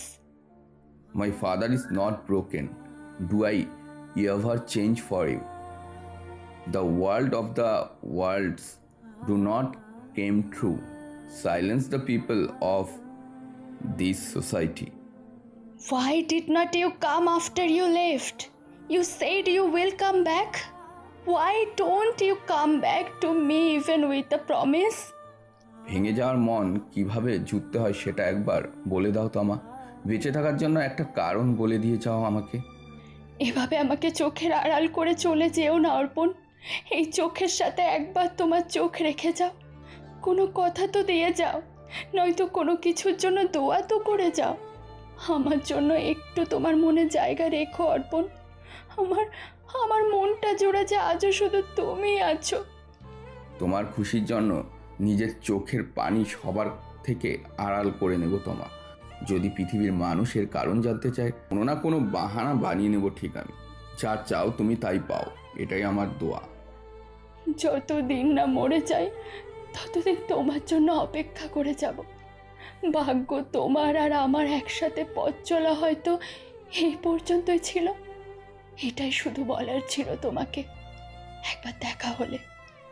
আমি জানি না তোমা, আমার বুকের মাঝে যে শব্দ শুনতে পাই সেটা কি তোমার হৃদয়ের স্পন্দন নাকি আমার? একপাশে অর্পণ কথাগুলো বলতে বলতে আকাশের দিকে তাকিয়ে দীর্ঘশ্বাস ফেলে। অপরদিকে তমা জানলার গ্রিলে মাথা ঠেকিয়ে চোখে পানি ফেলেই যাচ্ছে। দুজনেই চোখের কোণে পানি নিয়ে শুয়ে পড়ে। এভাবেই দেখতে দেখতে কেটে যায় বেশ কয়েকটি দিন। অল্প সময়ের মধ্যেই অর্পণ হয়ে ওঠে ওই শহরের টপ বিজনেসম্যান। দেখতে দেখতে অর্পণ আর কবিতার বিয়ের দিন এগিয়ে আসে, তাই অর্পণ আর কবিতা বিয়ের কেনাকাটা করতে ব্যস্ত হয়ে পড়ে। সব কিছু কেনাকাটা শেষ করে যখন দুজনে একসাথে বের হয়ে যেতে নেয়, তখনই অর্পণের চোখে হঠাৎ রাস্তার একপাশে চোখ যায়। অর্পণ তমার মতন কাউকে দেখতে পায়। পকেট থেকে মোবাইল বের করে কবিতাকে উদ্দেশ্য করে বলে, আমাকে এখন একটু অফিসে যেতে হবে। অফিস থেকে ম্যানেজারের মেসেজ এসেছে, কি প্রবলেম হয়েছে। তুমি বাসায় যাও, আমি অফিস থেকে কিছুক্ষণ পরেই বাসায় আসছি। ঠিক আছে, তবে বেশি লেট করো না কিন্তু। একদম লেট হবে না। বলে অর্পণ কবিতাকে গাড়ি থেকে উঠিয়ে দেয়। ড্রাইভার গাড়ি স্টার্ট দিয়ে ড্রাইভ করতে থাকে। অর্পণ দৌড়ে সেই মেয়েটাকে দেখতে যেতে থাকে। কাছাকাছি গিয়ে দেখে তার ধারণা সঠিক, মেয়েটা অন্য কেউ নয়, তমা। তমা অর্পণকে দেখে দৌড়ে এসে জড়িয়ে ধরে। অর্পণ তমাকে নিজের থেকে ছাড়িয়ে নেয়। তমা অবাক হয়ে অর্পণের দিকে তাকিয়ে আছে। তমার চোখের কোণ থেকে বেরিয়ে পানি পড়ছে, আর অন্যদিকে অর্পণের চোখে মুখে রাগের ছাপ স্পষ্ট। তমা কান্না করতে করতে বলে, কোথায় ছিলে তুমি এতদিন? কেন একবার আমার কাছে ফিরে আসলে না? খুব ভালো নাটক করতে পারো তুমি। আমার জীবনটাকে শেষ করে দিয়েছো। এখন জিজ্ঞেস করছো আমি কোথায় ছিলাম? কেন করলে আমার সাথে তুমি এমনটা? ক্ষতি করেছিলাম কি তোমার, যে আমার জীবনটাকে এভাবে নষ্ট করে দিলে? আমার মাকেও আমার থেকে কেড়ে নিলে। এসব তুমি কি বলছো অর্পণ? আমি তোমার কোনো কথাই বুঝতে পারছি না। আমার কোনো কথা তুমি বুঝতে পারছো না, তাই না? নাকি বুঝেও না বোঝার ভান ধরে আছো? জানো, কেউ যদি মন খারাপ করে থাকতো আমার সামনে, তাহলে সে রাতে আমার চোখ বন্ধ হতো না, ঘুমিয়ে আসতো না পুরো রাত। আজ আমার মন খারাপ, কিন্তু কেউ আমি কেমন আছি জানতেও চাইনি। সারা জীবন শুধু আয়নাটা পরিষ্কার করেই গেলাম। সালা, বুঝতেই পারিনি যে ভুল আমার চেহারায় ছিল। তুমি আমার সাথে এভাবে কেন কথা বলছো অর্পণ? তুমি জানো না, আমার এমন একটা রাতও কাটেনি যেখানে তোমার জন্য আমার দু চোখের পানি পড়েনি। তোমাকে কতটা ভালোবাসি আমি, সেটা তোমাকে বলে বোঝাতে পারবো না। বন্ধ করো তোমার এই মিথ্যা নাটক। তোমার এই মিথ্যা কথাগুলো আমি আর নিতে পারছি না। ভুল হয়ে গেছে আমার। সেদিন তোমাকে রাস্তা থেকে তুলে নিয়ে এসেছিলাম, তোমার ভালোবেসেছিলাম।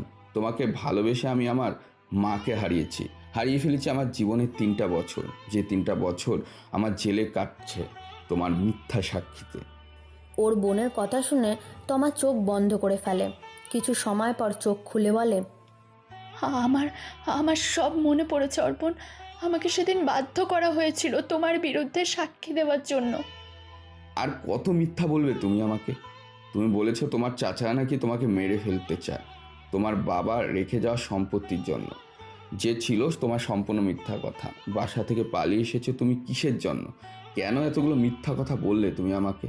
আমি তো কখনো তোমার ক্ষতি করিনি, তাহলে কেন তুমি মিথ্যা বললে আমাকে? এত বড় ক্ষতি করলে। ওর কোনো দোষ নেই বাবা। কারো কণ্ঠ শুনে অর্পণ পিছনে ঘুরে তাকায়। পিছনে তাকিয়ে দেখে তমার চাচু আহমেদ মির্জা, চাচি রাহেলা মির্জা দাঁড়িয়ে আছে। তাদের দেখে অর্পণ আরও রেগে যায়। রাগী কণ্ঠে বলে, ও আচ্ছা, এই নাটকের বাকি চরিত্র এখানে আছে।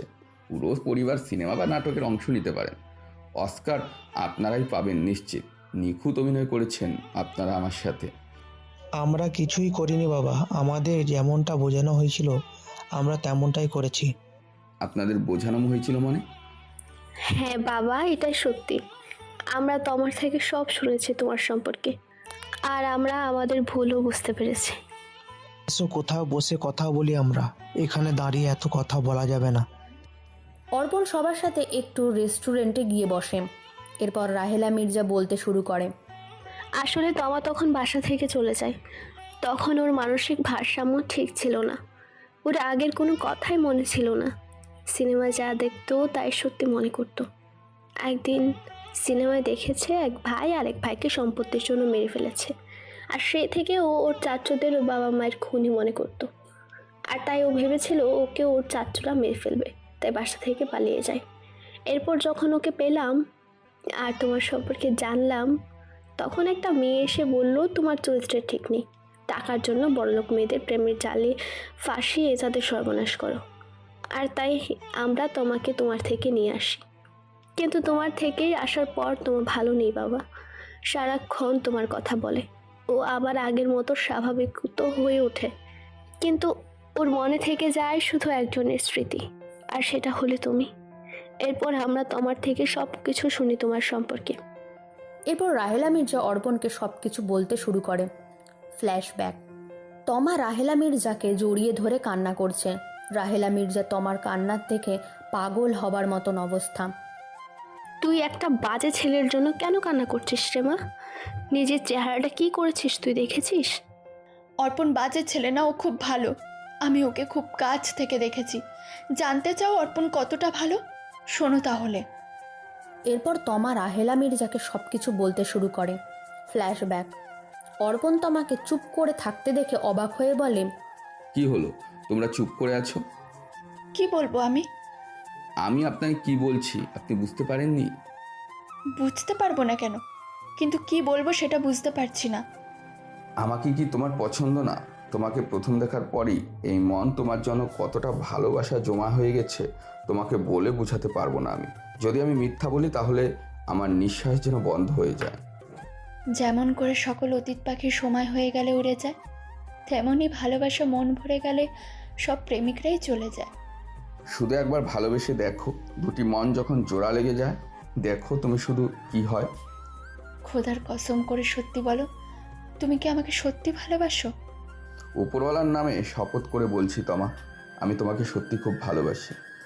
এতটা দ্রুত করো না অর্পণ, আস্তে আস্তে আমরা এগোই। এই মন তার রাস্তা বন্ধ করে আছে। ভয় করে হেরে গেলে তখন কি করব?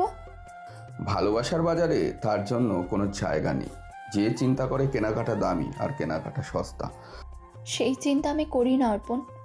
ভয় করে আজ ভালোবাসো বলছো, কিন্তু যদি ছেড়ে চলে যাও তখন কি হবে আমার? তুমি শুধু একবার তোমার হাতটা ধরার অনুমতি দাও, কথা দিচ্ছি মৃত্যুর আগ পর্যন্ত তোমার।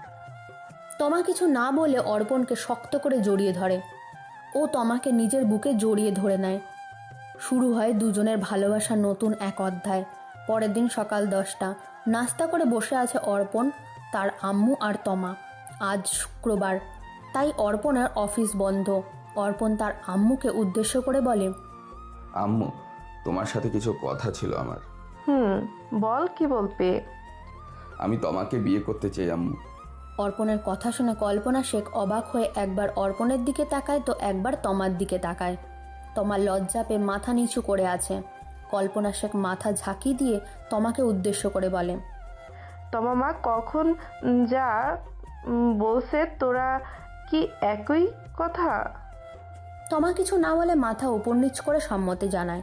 কল্পনা শেখ বুঝে যায় যে দুজনেরই একই মত, তাই সে দুজনকে উদ্দেশ্য করে বলে, তা তোমাদের দুজনের যখন একই মত, আমি আর কি বলবো। কাজে ডেকে আমি আজকে শুভ কাজটা সেরে ফেলতে চাই। আমার ঘরের লক্ষ্মীকে আজকে আমি আমার ঘরে বউ বানাবো। তমা লজ্জা পেয়ে কল্পনা শেখকে জড়িয়ে ধরে। অর্পণ তার আম্মুকে জড়িয়ে ধরে। কল্পনা শেখ দুজনের মাথায় হাত বুলিয়ে দেয়। কথা মতো সেই দিন সন্ধ্যায় কাজী ডেকে অর্পণ ও তমার বিয়ের কাজ সম্পূর্ণ করে। কল্পনা শেখ নিজের বিয়ের শাড়ি তমাকে পরিয়ে বউ সাজায়। কোনো মানুষকে ডাকা হয়নি, শুধু অর্পণের দুজন বন্ধুকে আর কল্পনা শেখ এক বান্ধবীকে ডেকে ঘরোয়াভাবে বিয়ের কাজ সম্পন্ন করে। রাত প্রায় 10টা এখন। তমা বউ সেজে অর্পণের রুমে বসে আছে ঘোমটা দিয়ে। অর্পণ রুমে প্রবেশ করে দরজা ভেতর থেকে লক করে দেয়। তমা বসা থেকে উঠে এসে যখনই অর্পণের পাশে সালাম করতে যাবে, তখন অর্পণ তমাকে ধরে সোজা করে দাঁড় করিয়ে দেয় আর বলে, এসব কি করছো? এসব করার কোনো প্রয়োজন নেই। তোমার স্থান আমার পায়ে নয়, তোমার জন্য এই বুকটাই বরাদ্দ আছে। কিন্তু আমি তো সিনেমাতে দেখেছি বিয়ের পর বউরা স্বামীর পাশে সালাম করে। ওসব শুধু সিনেমাতেই হয়, বাস্তবে না। তাহলে সিনেমায় ওসব করে কেন? ওসব লোকেদের খেয়ে দিয়ে তো আর কোনো কাজ নেই, তাই এসব কাজ করে। আমি তো এটাও সিনেমাতে দেখেছি যে সালাম করার পর স্বামীরা বউকে অনেক আদর করে। আচ্ছা, তা কিভাবে আদর করে? যাও, আমি ওসব বলতে পারবো না, আমার লজ্জা করে। ঠিক আছে, তোমাকে বলতে হবে না, আমি তোমাকে আদর করে দেখাচ্ছি আমার সাথে। বলে অর্পণ তমাকে কোলে তুলে নেয়। তমা অর্পণের গলা জড়িয়ে ধরে। এরপর অর্পণ তমাকে বেডে শুয়ে দেয়। গিয়ে রুমের লাইট বন্ধ করে এসে তমার পাশে শুয়ে পড়ে। তমাকে জড়িয়ে ধরে কপালে চুমু দেয়। তমা কেঁপে ওঠে অর্পণকে জড়িয়ে ধরে। অর্পণ এক হাতে তমার বুক থেকে শাড়ি আঁচল সরিয়ে দেয়। তমা লজ্জা পেয়ে আরও শক্ত করে অর্পণকে জড়িয়ে ধরে। অর্পণ তমার দু চোখের পাতায় কিস করে। এরপর 4 ঠোঁট নিজেদের মধ্যে যুগলবন্দি হয়ে যায়। তমা এক হাতে অর্পণের চুলে বিলি কাটতেছে আর অন্য হাতে অর্পণের পাঞ্জাবি খামচে ধরে আছে। অর্পণের এক হাত তমার গলায় আর অন্য হাত তমার নাভির ওপরে স্লাইড করছে। ধীরে ধীরে অর্পণ তমার ঠোঁট থেকে নিচে নেমে ঘাড়ে গলায় বুকে কিস করতে থাকে। তমা বিছানায় চাদর 2 হাতে খামচে ধরে আছে আর এক পায়ের সাথে আরেক পায়ে কচলাচ্ছে। ধীরে ধীরে 2 মনের সাথে সাথে 2 শরীরেরও মিলন হয়ে যায়। কিছু সময় পর তমাকে বুকে নিয়ে অর্পণ শুয়ে আছে। বেডের নিচে তমার শাড়ি সহ বাকি সব কিছু পড়ে আছে। তার পাশেই অর্পণের পাঞ্জাবি, বাকি সব কিছু। দুজনের গায়ের উপরে একটা কাঁথা টেনে একে অপরের সাথে লেপ্টে শুয়ে আছে। অর্পণ তমার কপালের ওপরে পড়ে থাকা নিজের কনিষ্ঠ আঙ্গুল ধারা সরিয়ে দিয়ে কপালে চুমু দেয়। তমা আরও শক্ত করে অর্পণকে জড়িয়ে ধরে। একটু পর তমা অর্পণকে নিজের হাতের মেহেন্দির রং দেখিয়ে বলে, দেখো আমার হাতের মেহেদি কতটা লাল হয়েছে। আমি শুনেছি মেয়েদের হাতের মেহেদির রং যত গাঢ় হয় স্বামীরা তাদেরকে ততটাই ভালোবাসে। তুমি আমাকে অনেক ভালোবাসবে, তাই না? তোমার হাতের মেহেন্দি গাঢ় হোক আর না হোক, আমি তোমাকে সারা জীবন এতটাই ভালোবাসবো যে তুমি কখনো আমাকে ছেড়ে যাওয়ার কথাও মুখে আনবে না। আমি কখনো তোমাকে ছেড়ে যাব না, আর তোমাকেও আমাকে ছেড়ে যেতে দেব না। অনেক ভালোবেসে আগলে রাখবো তোমাকে। কথা বলতে বলতে দুজন ঘুমের দেশে হারিয়ে যায় কিছু সময়ের মধ্যে। পরের দিন সকালে ঘুম থেকে উঠে দুজন গোসল করে নেয়। এরপর সবাই একসাথে নাস্তা করে নেয়। কল্পনা শেখ সোফায় বসে আছে। অর্পণ অফিসের জন্য বের হতে গেলে তমা একটা টিফিন বক্স হাতে নিয়ে এসে বলে, এখন থেকে তোমার বাইরের খাবার খাওয়া বন্ধ। সব সময় আমি তোমার জন্য টিফিন দিয়ে দেব। আর যদি টিফিন খালি না আসে তাহলে আমি তোমার সাথে কাট্টি করে নেব। এখন কোথায় যাবে? আমার কথা তো শুনতে না। এখন আমার বৌমার কথা না শুনে কি করবে? ঠিক আছে, মনে থাকবে। আমি এখন যাই, আমার লেট হয়ে যাচ্ছে। এই যাই মানে কি? আমি সিনেমাতে দেখেছি স্বামীরা অফিসে যাওয়ার আগে বউয়ের কপালে চুমু দিয়ে তারপর যায়। তুমিও আমার কপালে চুমু দিয়ে তারপর যাবে। কল্পনা শেখ তমার কথা শুনে মুচকি মুচকি হাসতে থাকে। অন্যদিকে মুখ ঘুরিয়ে নেয়। অর্পণ বেচারা পরে লজ্জা পায়। মায়ের সামনে এসে কথা বলায়। কি আর করবে, তাড়াতাড়ি তমার কপালে চুমু দিয়ে বাসা থেকে বের হয়ে যায়। তমা গিয়ে কল্পনা শেখের পাশে বসে বলে, আচ্ছা আম্মু, আমি কি ভুল কিছু বলেছি? সারাদিন বাসায় একা একা থাকবো তোমার ছেলেকে ছাড়া। একটা চুমু দিয়ে গেলে সেটা মনে করে থাকলে কষ্ট হবে না, তাই না বলো? একদম ঠিক বলেছিস। আচ্ছা তুই বস, আমি তোর মাথায় তেল দিয়ে দিচ্ছি। কি আর বলবে বেচারি কল্পনা শেখ। এমন কথা শোনা লজ্জা পেয়ে যায়। মুখে আসলো তাই বলে দিল। অন্যদিকে অর্পণ অফিসে আসতেই পিয়ন চাচা এসে বলে, তুমি আইসো অর্পণ বাবা, তোমারে ম্যাম নিজের চেম্বারে ডাকছে। হেসে বসতেও পারলাম না, তার মধ্যেই ডাকাডাকি শুরু হয়ে গেল। আমি কি করবো কও বাবা, ম্যাম যা বলে তাই তো তোমারে আইসা কই। ঠিক আছে চাচা, আমি যাচ্ছি, তুমি যাও এখন। পিয়ন চাচা চলে যায়। অর্পণ কাঁধের ব্যাগটা ডেস্কের ওপরে রেখে কবিতার রুমে বাহিরে দাঁড়িয়ে দরজায় নক করে। কবিতা ভেতরে যেতে বললে অর্পণ রুমের ভেতরে চলে যায়। অর্পণ রুমে প্রবেশ করেই কবিতা খেয়াল করে যে অর্পণকে আজ অন্যরকম লাগছে। হাতের দিকে তাকিয়ে দেখে 2 হাতে মেহেন্দি দেওয়া। এটা দেখে কবিতা জিজ্ঞাসা করে, আপনার হাতে মেহেন্দি কেন মিস্টার অর্পণ? আসলে ম্যাম, এই মানে মেয়েদের মতন লজ্জা পাচ্ছেন কেন আপনি? হাতে হঠাৎ মেহেন্দি কেন সেটা বলুন। মানে ম্যাম, কাল আমার বিয়ে হয়েছে, সেজন্যই হাতে মেহেন্দি। অর্পণের কথা শুনে কবিতার চোখে বড় হয়ে যায়। চোখের কোণে পানি টলমট করতে শুরু করে। মনে হয় কবিতা কান্না করে দেবে, কিন্তু নিজের স্বাভাবিক রেখে অর্পণকে উদ্দেশ্য করে বলে, ও আচ্ছা, এতটা খুশির কথা। কংগ্রাচুলেশন মিস্টার অর্পণ, আপনার বিবাহিত জীবনের জন্য অনেক অনেক শুভেচ্ছা। ধন্যবাদ ম্যাম। ঠিক আছে, যান আপনি গিয়ে কাজ করুন। যদি প্রয়োজন হয় আমি আপনাকে ডেকে নেব। অর্পণ মাথা নেড়ে চলে যায়। নিজের ডেস্কে বসে কাজ করতে থাকে। অন্যদিকে কবিতা ওয়াশরুমে এসে ট্যাপ ছেড়ে নিজে চিৎকার করে কান্না করতে থাকে। কান্না করতে করতে বলতে থাকে, না অর্পণ, তুমি এটা মোটেও ঠিক করনি। তুমি অন্য কারো হতে পারো না। আমি যে তোমাকে নিজের থেকেও বেশি ভালোবাসি। শুধু তোমাকে বলবো বলবো করেই গেলাম, বলা হয়ে উঠলো না। আমার না বলা ভালোবাসা অন্য কাউকে নিয়ে যাবে, আমি এটা হতে দিব না। তুমি অন্য কারোর হাতে পারো না। তুমি শুধু এই কবিতার। আমি প্রয়োজন হলে তোমাকে ছিনিয়ে নিয়ে আসব। তোমাকে নিজের করে পেতে আমার যা যা করতে হয় আমি তাই করব। যদি প্রয়োজন হয় আমি লাশের ঢের সাজিয়ে দিব, তবুও তোমাকে আমার হতেই হবে। কথাগুলো বলেই চোখে মুখে ভালো করে পানি দিয়ে নেয় কবিতা। এরপর টিস্যু দিয়ে ভালো করে মুখ মুছে নিয়ে চেয়ারে বসে পড়ে। অন্যদিকে কাজ করতে করতে প্রায় দুপুর হয়ে গেছে। এখনও কাজে ব্যস্ত অর্পণ। তখনই তার মোবাইল বেজে ওঠে। মোবাইলে হাতে নিয়ে দেখে তমার নাম্বারটা স্ক্রিনে জলজল করছে। কল রিসিভ করে অর্পণ বলে, জি মাই ডিয়ার কিউট বউ, বলো। কি করছো এখন? একটু কাজ আছে হাতে, সেটাই শেষ করছিলাম। কিন্তু এখন তো লাঞ্চ টাইম হয়ে গেছে। আমি যে তোমাকে খাবার দিয়েছি, খাবার খেয়েছো? একদমই খেয়াল করিনি। হাতে একটু কাজ আছে, শেষ করে নিই, তারপর খেয়ে নেব। জি না, এখন খাবে তুমি। কাজ করেও করা যাবে। তুমি এখন আমার সামনে খাবে। আচ্ছা ঠিক আছে, আমার বউটা যেটা বলবে সেটাই হবে। আচ্ছা তুমি খেয়েছো? তুমি আগে খেয়ে নাও, তারপর আমি খাবো। এটা তো হবে না। যাও তুমি গিয়ে খাবার নিয়ে আসো, আমরা একসাথে খাবার খাবো, কেমন? ঠিক আছে, তুমি একটু অপেক্ষা করো, আমি এক্ষুনি খাবার নিয়ে আসছি। বলেই তমা চলে যায় খাবার আনার জন্য। একটা প্লেট করে নিজের জন্য খাবার নিয়ে এসে ক্যামেরার সামনে বসে। এরপর দুজনে একসাথে দুপুরের খাবার খেয়ে নেয়। একজন অফিসে, অন্যজন বাসায়। খাবার শেষ করে অর্পণ কিছু সময় কথা বলে তমার সাথে। এরপর কল রেখে নিজের কাজে মনোযোগ দেয়। এভাবেই হাসি খুশি কাটতে থাকে তাদের দিন। হঠাৎ একদিন অর্পণ আর তমা শপিং করে শপিং মল থেকে বের হতেই একজন লোক এসে তাদের সামনে এসে দাঁড়ায়। তমা লোকগুলোর সাথে থাকা দুজনে মানুষকে দেখে ভয়ে অর্পণের পেছনে দাঁড়িয়ে অর্পণের শার্ট খামচে ধরে। অর্পণ তমার চোখ ফলো করে সামনে তাকিয়ে দেখে দুজন মানুষ তমার দিকে রাগী চোখে তাকিয়ে আছে। লোক দুজন আর কেউ নয়, তমার চাচু আহমেদ আর সবুজ মির্জা।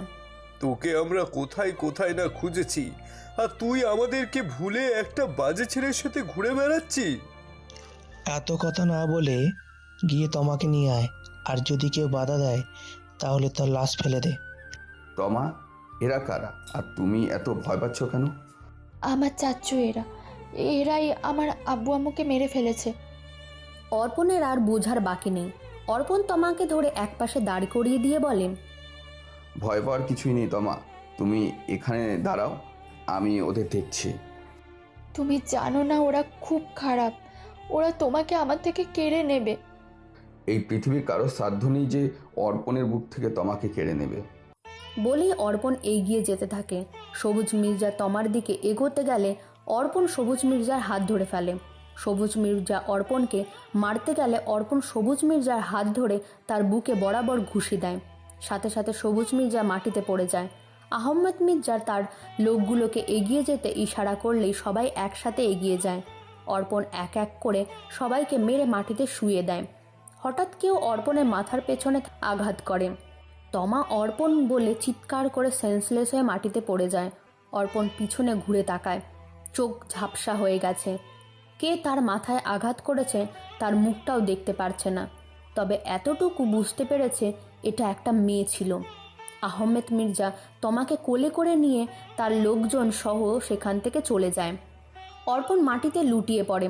3 দিন পর অর্পণের সেন্স ফিরে আসে। চোখ খুলে নিজেকে হসপিটাল বেডে আবিষ্কার করে। নিজের 2 হাত বেডের সাথে বাঁধা দেখতে পায়, পাও শিকল দিয়ে বাঁধা। 2 পাশে 4 জন পুলিশ দাঁড়িয়ে আছে। একজন পুলিশ অফিসারের দিকে তাকিয়ে অর্পণ বলে, আমাকে এভাবে কেন বেঁধে রাখা হয়েছে? যাতে তুই পালিয়ে যেতে না পারিস। আমি কেন পালিয়ে যাব? আর আমার তমা কোথায়? আচ্ছা, তুই কি করেছিস সেটা কি তুই জানিস না?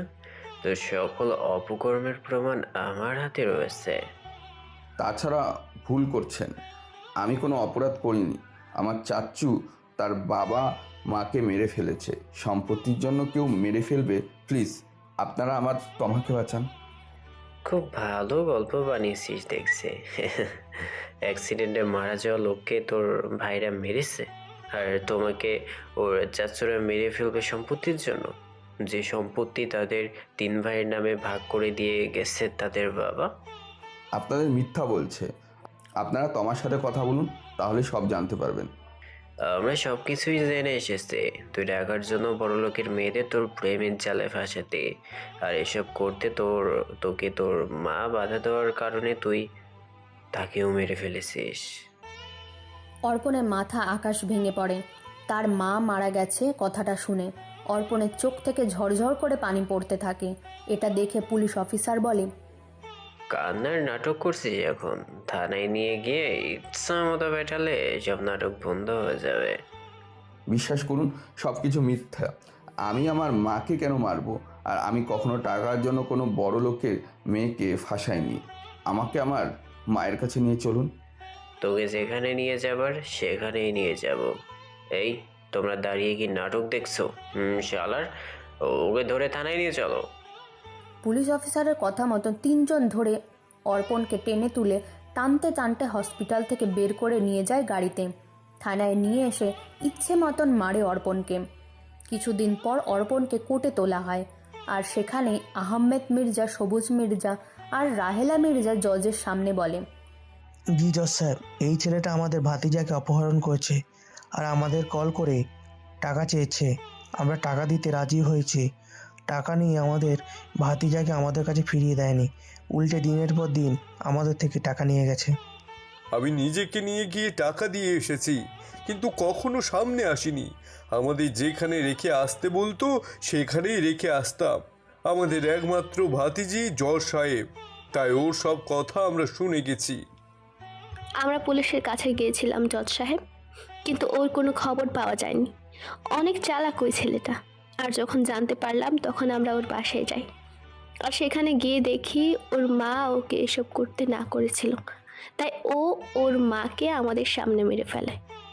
মিথ্যা কথা জজ সাহেব, ওরা যা বলছে সব মিথ্যা। আমি এমন কিছুই করিনি। ওরাই আমার মাকে মেরেছে। আর তমাকে আমি অপহরণ করিনি। তমা নিজেই আমার কাছে এসেছে। ওরা তোমাকে মেরে ফেলতো সেই জন্য।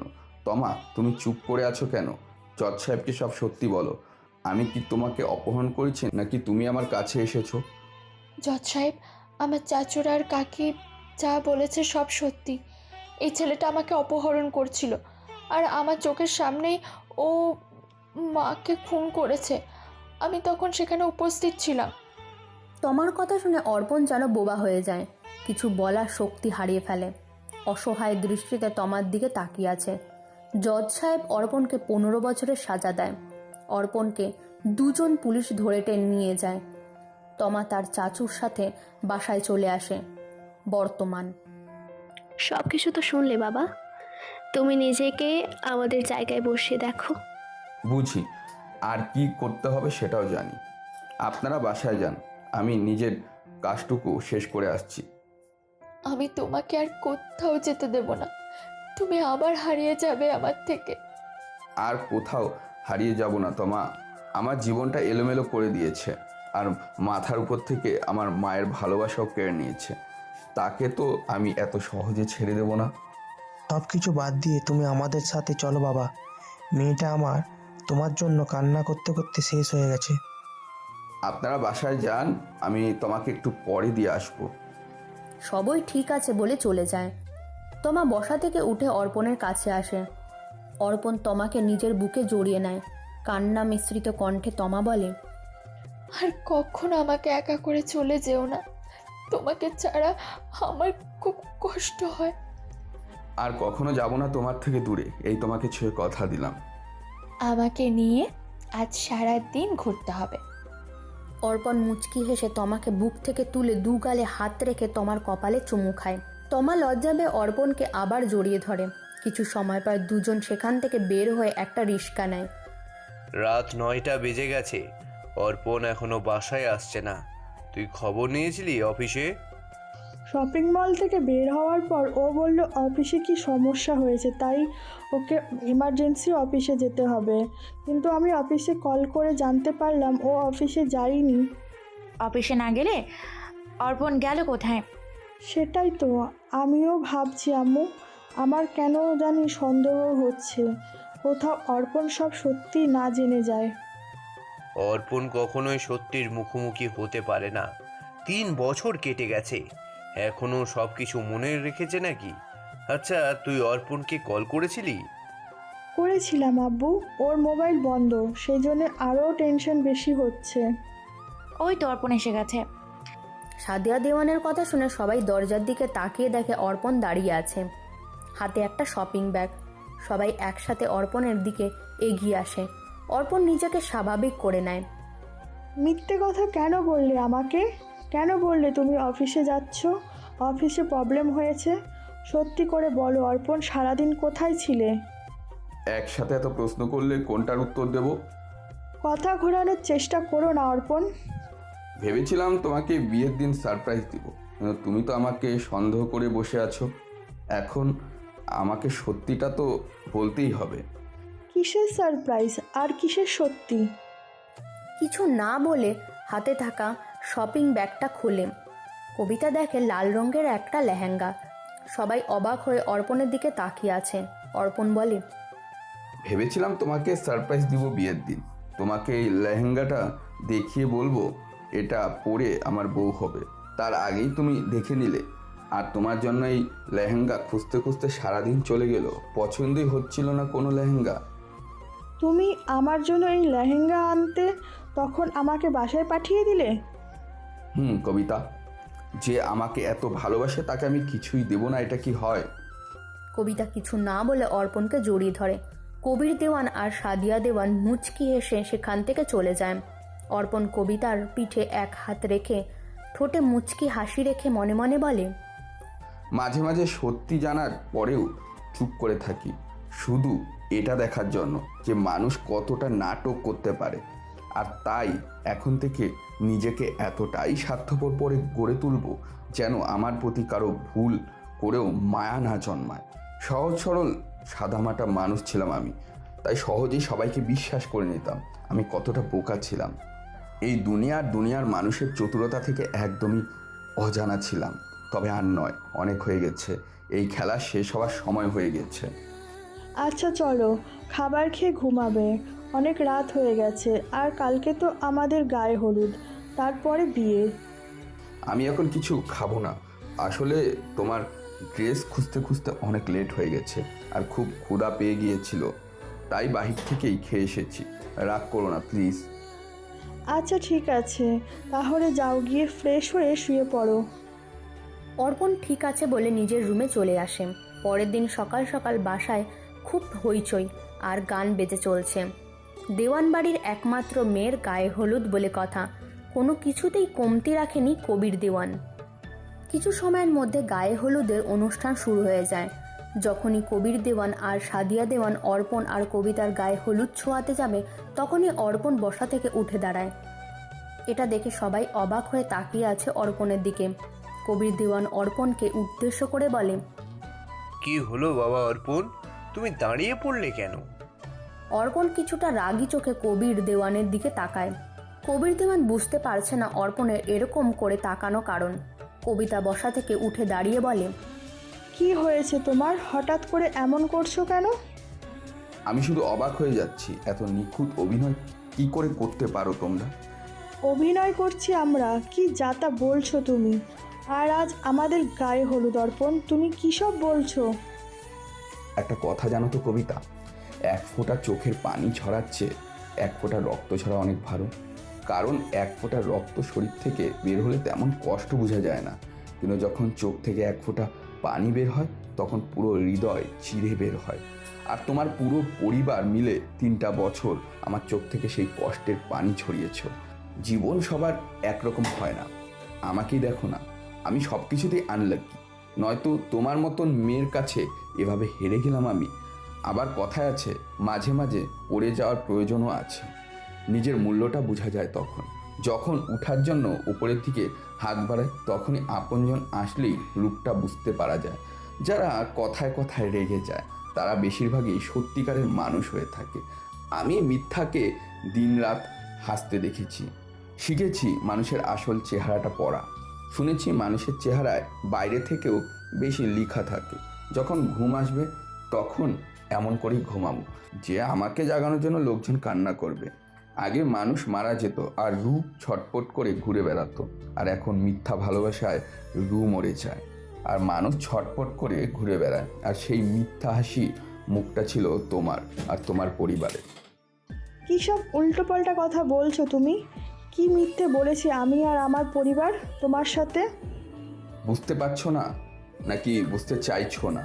আর নাকি বুঝেও বুঝার ভান করছো? আর নাকি বুঝেও অবুঝ সাজার চেষ্টা করছো? তুমি আর তোমার পরিবার কি মনে করেছিল? তোমাদের আসল রূপটা আমি কখনোই জানতে পারবো না। আমার চলে যাওয়ার কারণ তুমি কবিতা। আমার মাকে আমার থেকে কেড়ে নিয়েছো তুমি। তোমার জন্য আমার জীবনের 3টা বছর নষ্ট হয়ে গেছে। তোমার জন্য আমি তোমার থেকে আলাদা হয়ে গিয়েছিলাম। শুধু তোমার জন্য আমি তোমাকে ভুল বুঝেছি। তোমার জন্য, হ্যাঁ, শুধু তোমার জন্য আমি আমার মায়ের খুনি সেজে 3টা বছর অন্ধকার জেলে কাটিয়েছি। আমি এতটা দিন শুধু চুপচাপ ছিলাম এটা দেখার জন্য একটা মানুষ কতটা মিথ্যা বলতে পারে। তোমার তো ক্লান্ত হয় না মিথ্যা বলতে বলতে? দিনের পর দিন নিখুঁত মিথ্যা অভিনয় করে গেলে। আর আমাকে জেল থেকে ছাড়িয়ে আনার নাটকটাও তোমার অসাধারণ। তার থেকে বেশি অসাধারণ কি জানো? আমাকে সহ্য করতে না পারার অভিনয়টা তোমার আব্বু আম্মুর। পুরো পরিবার তো তোমাদের সিনেমায় কাজ করার কথা। কবিতা মুচকি আসা গলা থেকে ফুলের মালাটা খুলে মাটিতে ছুঁড়ে ফেলে আর চিৎকার করে বলতে শুরু করে, আমি করেছি সব কিছু, আর এই সব কিছু করেছি শুধু তোমাকে নিজের করে পাওয়ার জন্য। দিনের পর দিন আমি তোমাকে ভালোবেসে গেছি, আর কোথা থেকে কোন তমা এসে তোমাকে নিয়ে যাবে আর আমি সেটা চুপচাপ বসে বসে দেখব? এতটা মহান আমি নই, তাই এই সব কিছু আমিই করেছি। ফ্ল্যাশব্যাক। সেদিন কবিতা ওয়াশরুম থেকে বের হয়ে তার আব্বুকে কল করে। সাথে সাথে কবির দেওয়ান কল রিসিভ করে। কিরে মা, এই সময় কল করলি যে? তোমাকে আমার জন্য একটা কাজ করতে হবে আব্বু। এটা আমার জীবন মরণের প্রশ্ন আব্বু। তুই আমার একমাত্র মেয়ে, তোর জন্য আমি পুরো পৃথিবী উলট পালট করে দিতে পারি। কি হয়েছে সব কিছু খুলে বলতো মা আমাকে।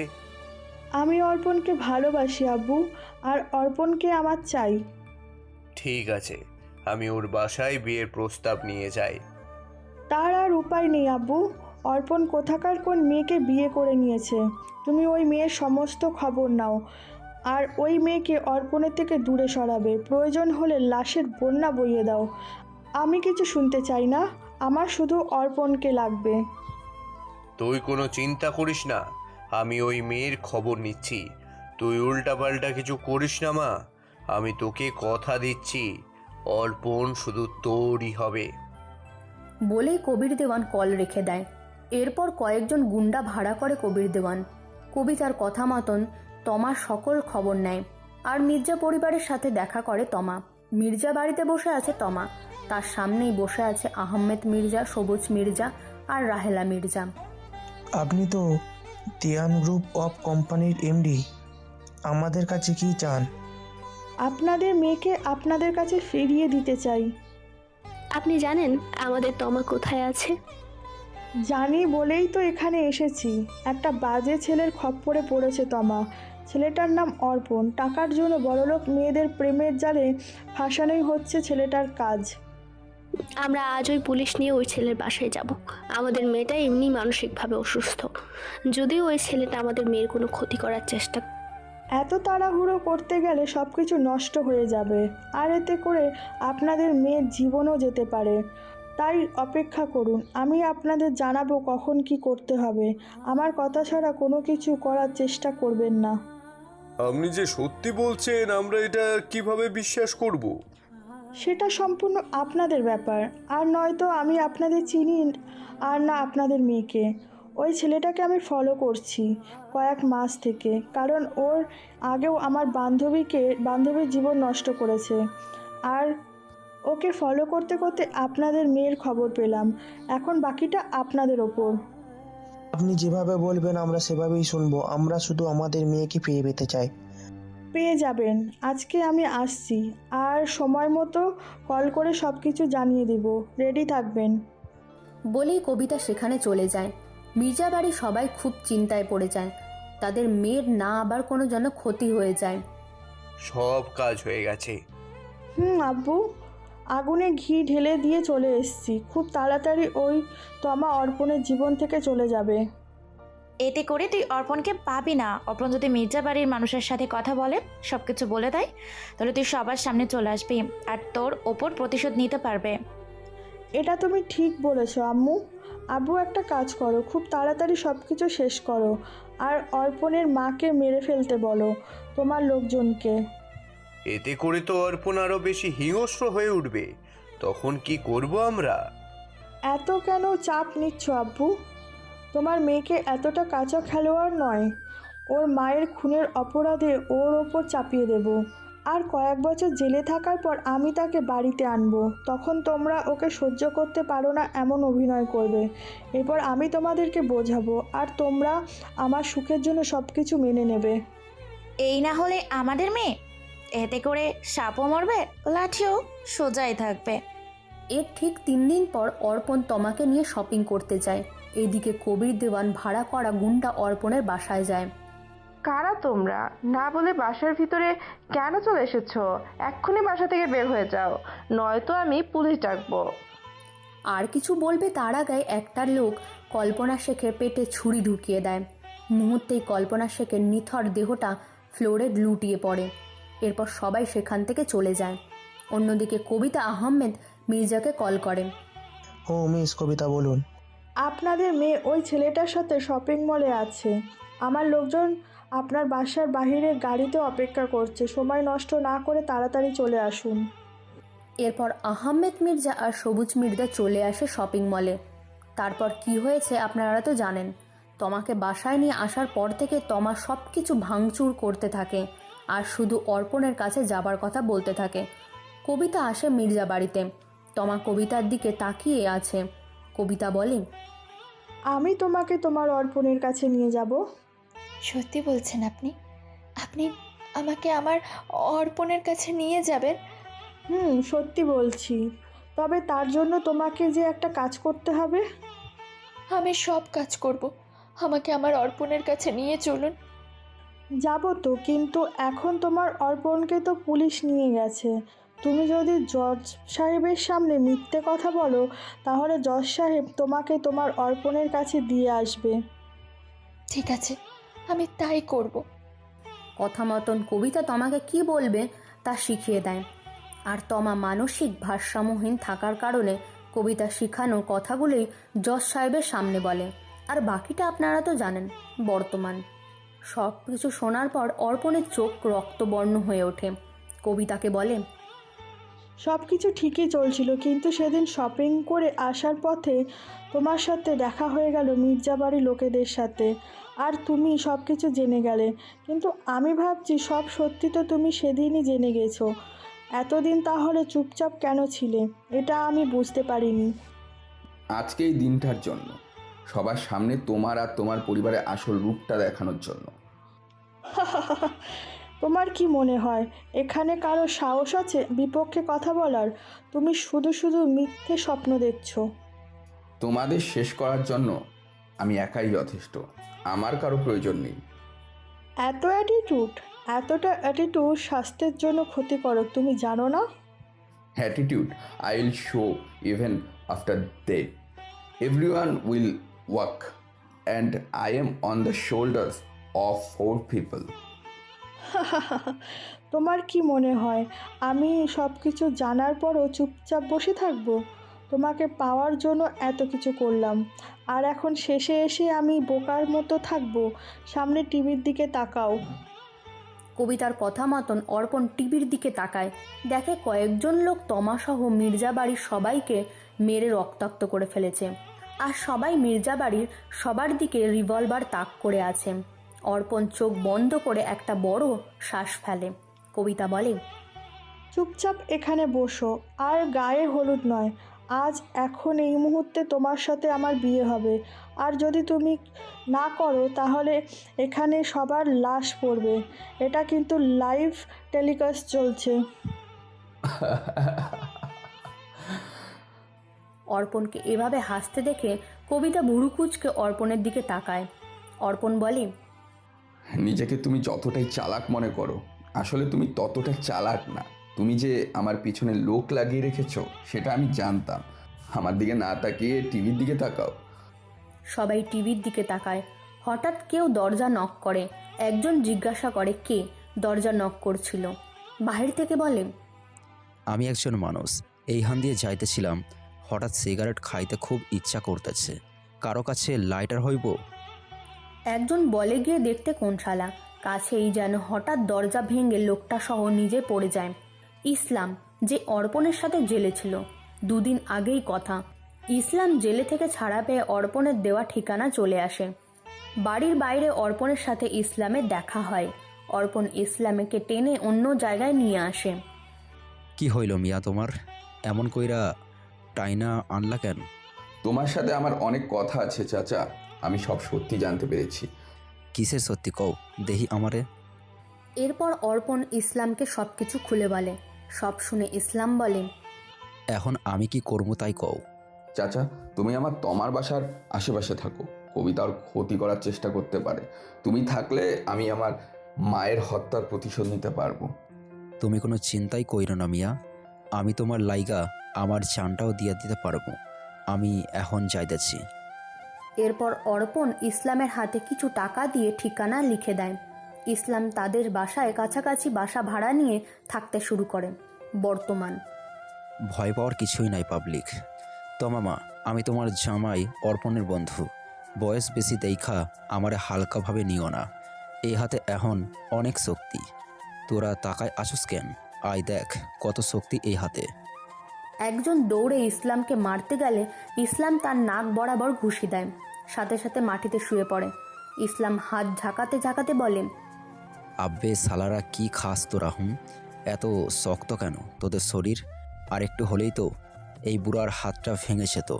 আর তোরা দাঁড়াই দাঁড়াই কি দেখতেছোস? এত সময় নাই হাতে, আয় তাড়াতাড়ি। এরপর বাকিরা সবাই একসাথে আসলে ইসলাম একে একে করে সবাইকে মেরে মাটিতে শুয়ে দেয়। ইসলাম হাত পেছনে নিয়ে শরীর ঝাঁকাতে শুরু করে। ভাতিজা, এখানে সব কিছু ঠিক আছে, তুমি ওখানের সব কিছু মিঠাই চইলা আহো। তুমি যত দেরি করাবা আমি তো তত দেরি কইরা ভাই ডাক শুনবো। চাচা, তুমি আর একটু অপেক্ষা করো। আমি সবাইকে নিজেদের যোগ্য স্থানে পৌঁছে চলে আসছি। কোথায় পুলিশ অফিসার আরও কিছু দেখার বা শোনার বাকি আছে। অর্পণের কথা শেষ হতেই সবাই দরজার দিকে তাকায়, কিন্তু কেউ নেই। হঠাৎ বিয়ে বাড়িতে আসা মেহমানদের মাঝখান থেকে 4 জন পুলিশ অফিসার বের হয়ে আসে। আপনাকে অসংখ্য ধন্যবাদ মিস্টার অর্পণ, আসল অপরাধীদের আইনের সামনে নিয়ে আসার। এত সময় যা কথা হয়েছে সব কিছু ভিডিও সহ ক্যামেরায় ধারণ করা হয়েছে। এবার কোথায় যাবে তোমরা? বাবা মা আর মেয়েকে বাকি জীবন জেলখানায় কাটানোর জন্য অগ্রিম শুভেচ্ছা। তুমি আমার সাথে এটা করতে পারো না অর্পণ। আমি যা করেছি শুধুমাত্র তোমাকে পাওয়ার জন্য করেছি। তোমাকে ভালোবাসি বলে আমি এসব করেছি। তোমার মতন মেয়েকে আমি কেন? পৃথিবীর কোনো ছেলেই ভালোবাসবে না। অফিসার, আপনি আপনার কাজ করুন। পুলিশ অফিসার কবিতা সহ তার আম্মু আব্বুকে ধরে নিয়ে যায়। অর্পণ স্ট্রেস থেকে নেমে বাসা থেকে বের হয়ে যায়। এরপর গাড়ি নিয়ে রওনা দেয় তমাদের বাড়ির উদ্দেশ্যে। কিছু সময়ের মধ্যে পৌঁছে যায় তমাদের বাসায়। বাসার ভেতরে প্রবেশ করতেই তমা দৌড়ে গিয়ে অর্পণকে জড়িয়ে ধরে। পাগলের মতন অর্পণের গালে, চোখে, কপালে, মুখে চুমু দিতে থাকে। সবাই একসাথে হাসতে শুরু করে তমার এমন কাণ্ড দেখে। কি করছো সবাই? এখানে আছে তো? তাতে আমার কি? আমি আমার বরকে চুমু খাচ্ছি। কারোর সমস্যা হলে এখান থেকে চলে যাক। বুঝেছি, আমার বউ একটু বেশি রোমান্টিক হয়ে গেছে। চলো রুমে গিয়ে বাকি কাজ করি। বলেই অর্পণ তমাকে কোলে তুলে নেয়। তমা অর্পণের গলা জড়িয়ে ধরে বুকে মাথা রাখে। সবাই একসাথে চোখ বন্ধ করে হাসতে শুরু করে। আপনারা এখনো তাকে কি দেখছেন?